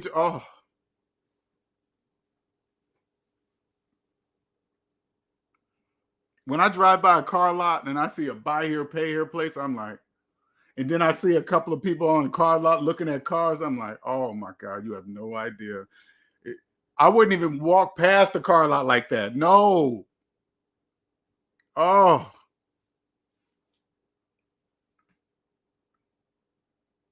Hey, you need insurance? We got a friend down here. He does insurance. You want to just, yeah, okay, that's nice and convenient. Oh my God. You do it to yourself. It's business. It's business. It's business. No, we are having a discussion that disagree. Well, that's what I don't think you're taking offense to anything. I'm not saying any feelings involved. I'm not really even saying that, hey, you're wrong, I'm right, this and that. I'm not really saying that. I'm saying that prenups and alimony is a perspective of the economy. This is a mathematical fact. I'm not even, I'm just saying that perspective is not my perspective. Okay, that's all I'm saying. It's nothing more than that.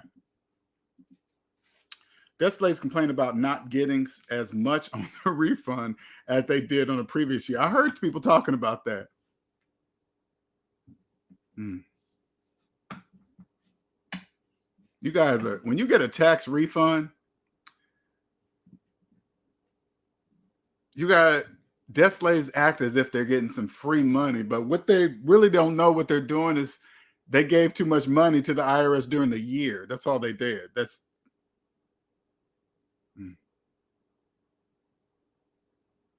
and then right after Christmas is going to be the tax day sales or tax something sales. It's like you guys are in a big, imagine you guys are in a big barrel and the business is on the edge of the barrel with fishing poles. Okay. And they're just putting bait on the ends to get your money because you guys are flipping out thinking you're about to get some free money. And each of them, it starts from the tax preparer that takes some money from your check. Hey, you want to get it early? Yeah, that's a fee. That's not free. They're taking a percentage of the money because you want it now. You don't care because you in your mind, you think it's free money. Oh, you can have that. And then now, once you got the money, now you got to cash the check. The majority of you guys don't even have regular bank accounts. So you got to go to cash checking places, cash checking, check cashing places. They're going to take a percentage for cashing your check. Then when you have leftover money, whatever you have left, you take it down to the car lot. That's why those guys are, oh, that's why car lots are doing that. Because if you do their taxes with them, everything goes to them. They cut out the check cashing place and they cut out the tax preparing place. And the people will buy a car from the car lot. That's why they're there doing their taxes on the car lot because they want a card. Oh my God.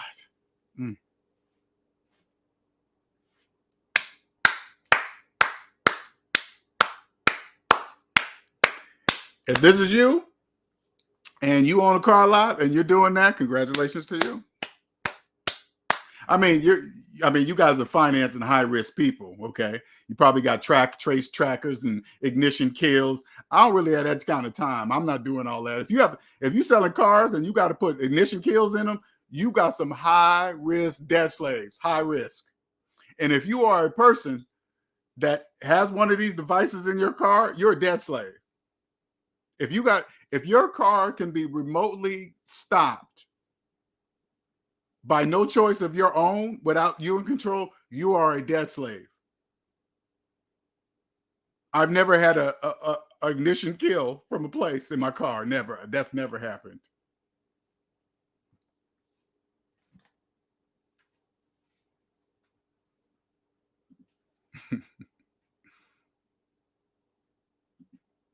I've always seen the world a certain way when it comes to credit card and car.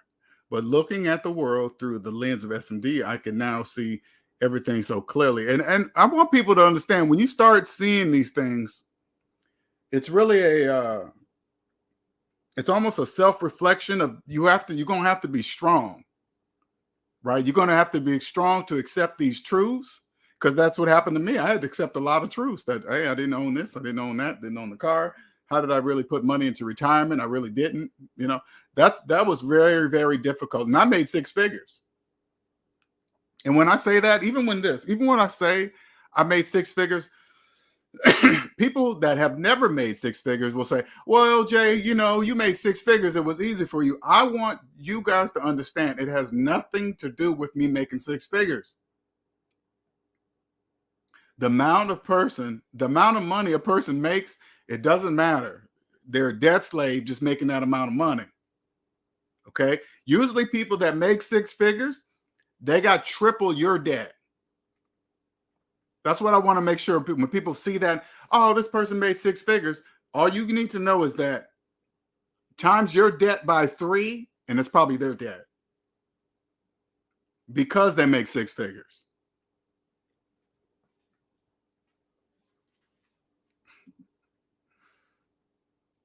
Well, I'm going to get off here pretty soon here because I got to go into dinner. Tax companies and timeshare companies are Al Capone gangsters. If you let them, I mean, a tax company, or I mean, we would never go to a timeshare anyway, but tax companies a shady tax company couldn't mess with an SMD member anyway, because we wouldn't allow them to do anything. So that wouldn't happen. Mortgages and student loans are not normal. Yep, correct. Knowing that capitalism is truly psychological, it's a part. It's not all psychological. It's obviously physical too. So I used to say that. I used to think, oh, it's psychological. It's both. It's both. As a game changer for me, can't thank you enough. And congratulations to the banks. Exactly. Congratulations to the bank. I have a different respect for the banks. I do. Now, like, put it this way. Now, when I look at big banks, they make statements to me. Like when I look at the central bank in Washington, D.C., now I understand what that building represents. Okay, just by the sheer look at it, right? And then if you look at all the 12 reserve banks throughout the United States, go look at the banks. What do they look like?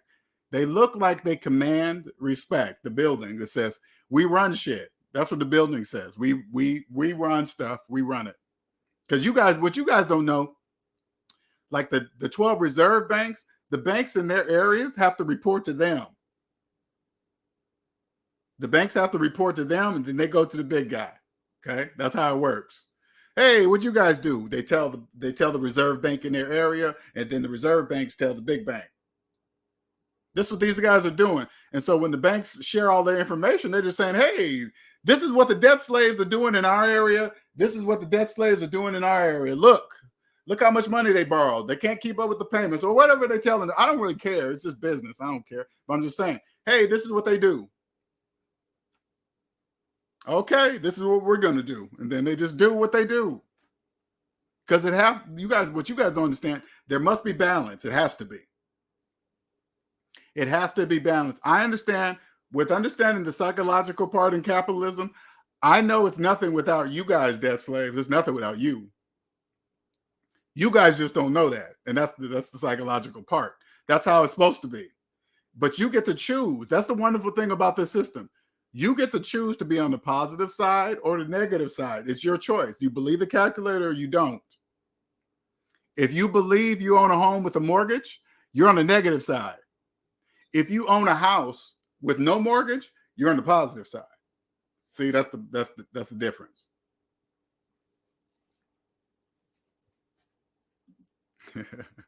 Better get you some. Better get you some. That's business.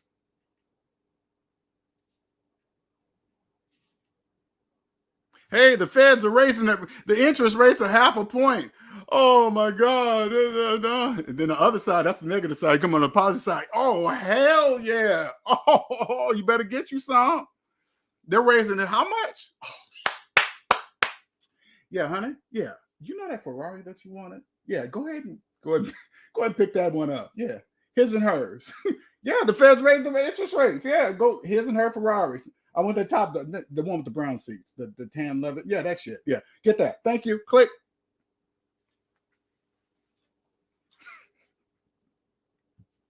Hell yeah, they did what? They raised the interest rate. Oh, hell yeah. How much? All right, I'm gonna get out of here. Yeah, exactly. His and hers, Andre. His and hers. Yeah, hello? Did you know they got the new electric Ferrari? Yeah, get that one too. Yeah, didn't you hear the news? The feds raised the interest rates. Get that one too. I want the electric one. Yeah. All right, cool. Bye. Click. I ain't paying for that. You guys are paying for the Ferraris, not me. You.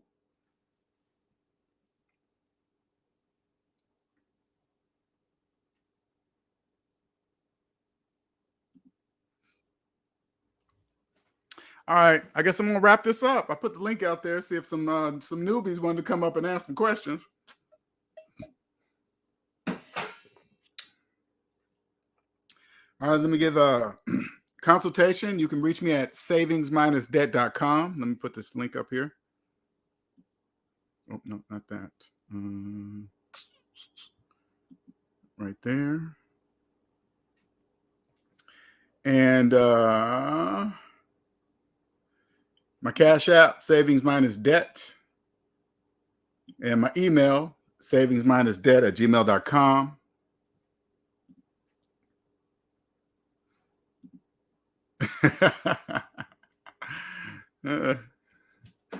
I might have Nick put some solar panels on one. I get my Ferrari. Hey, Nick, can you put some solar panels on my Ferrari? Can you do that for me? Yeah, just blend it in somehow. I don't know. Make it the top. I don't know. All right. Well, you guys have a wonderful Saturday. I know I am going to go have dinner with my woman and enjoy my 53rd birthday. Let me tell you guys something before real quick. I was saying this to myself today in the mirror. Thank God I started taking care of myself in my late 20s. Thank God. Because it has paid off for me at 53. It has paid off for me. I started taking care of myself in my late 20s and been doing it ever since. Thank God I did. I know, when you're in your 20s and 30s, you hear 53, you think it's old, but you don't remember. It counts on how you take care of yourself when you get to that age. By the time you get there, how have you been taking care of yourself before you turn 53? The young people, they don't know that. They're just like, oh, 53 is old. They don't have nobody to turn to them and say, well, what version of 53 are you talking about? Because there's going to be different versions of 53. That's like young people don't know that. There's different versions of every age. Okay. I know I don't look like the average 53-year-old. I know I don't. I've had a six-pack all my life, all my adult life. Why? Because I chose it. That's what I chose, and I kept it. All right, I'm gonna get out of here. I'm bragging on myself again, Oh, another one. Shout out to Nick. 1990. I get dessert. oh, I'm gonna get some dessert, Nick. I'm getting dessert. Next year. That's when I'm going. So I'm just gonna go ahead and ride out. Now when I splurge, it's not crazy, but but I'm January. Come January, I'm getting back serious. So that's what my woman always says to me. First time I heard that, I was like, what is a zaddy? What's a zaddy? Wait, LJ, you have that look. What look? What look are you talking about? You don't know the look you have, LJ. I'm like, what look are you talking about? Thank you every day. Appreciate it. Thank you, Aaron. Appreciate it. All the way from UK. Thank you, Heat. Thank you, Robert. Well, you guys have a wonderful, wonderful Saturday evening. I will have a great dinner, Nick. Thank you. All right. You guys have a great evening. See you later.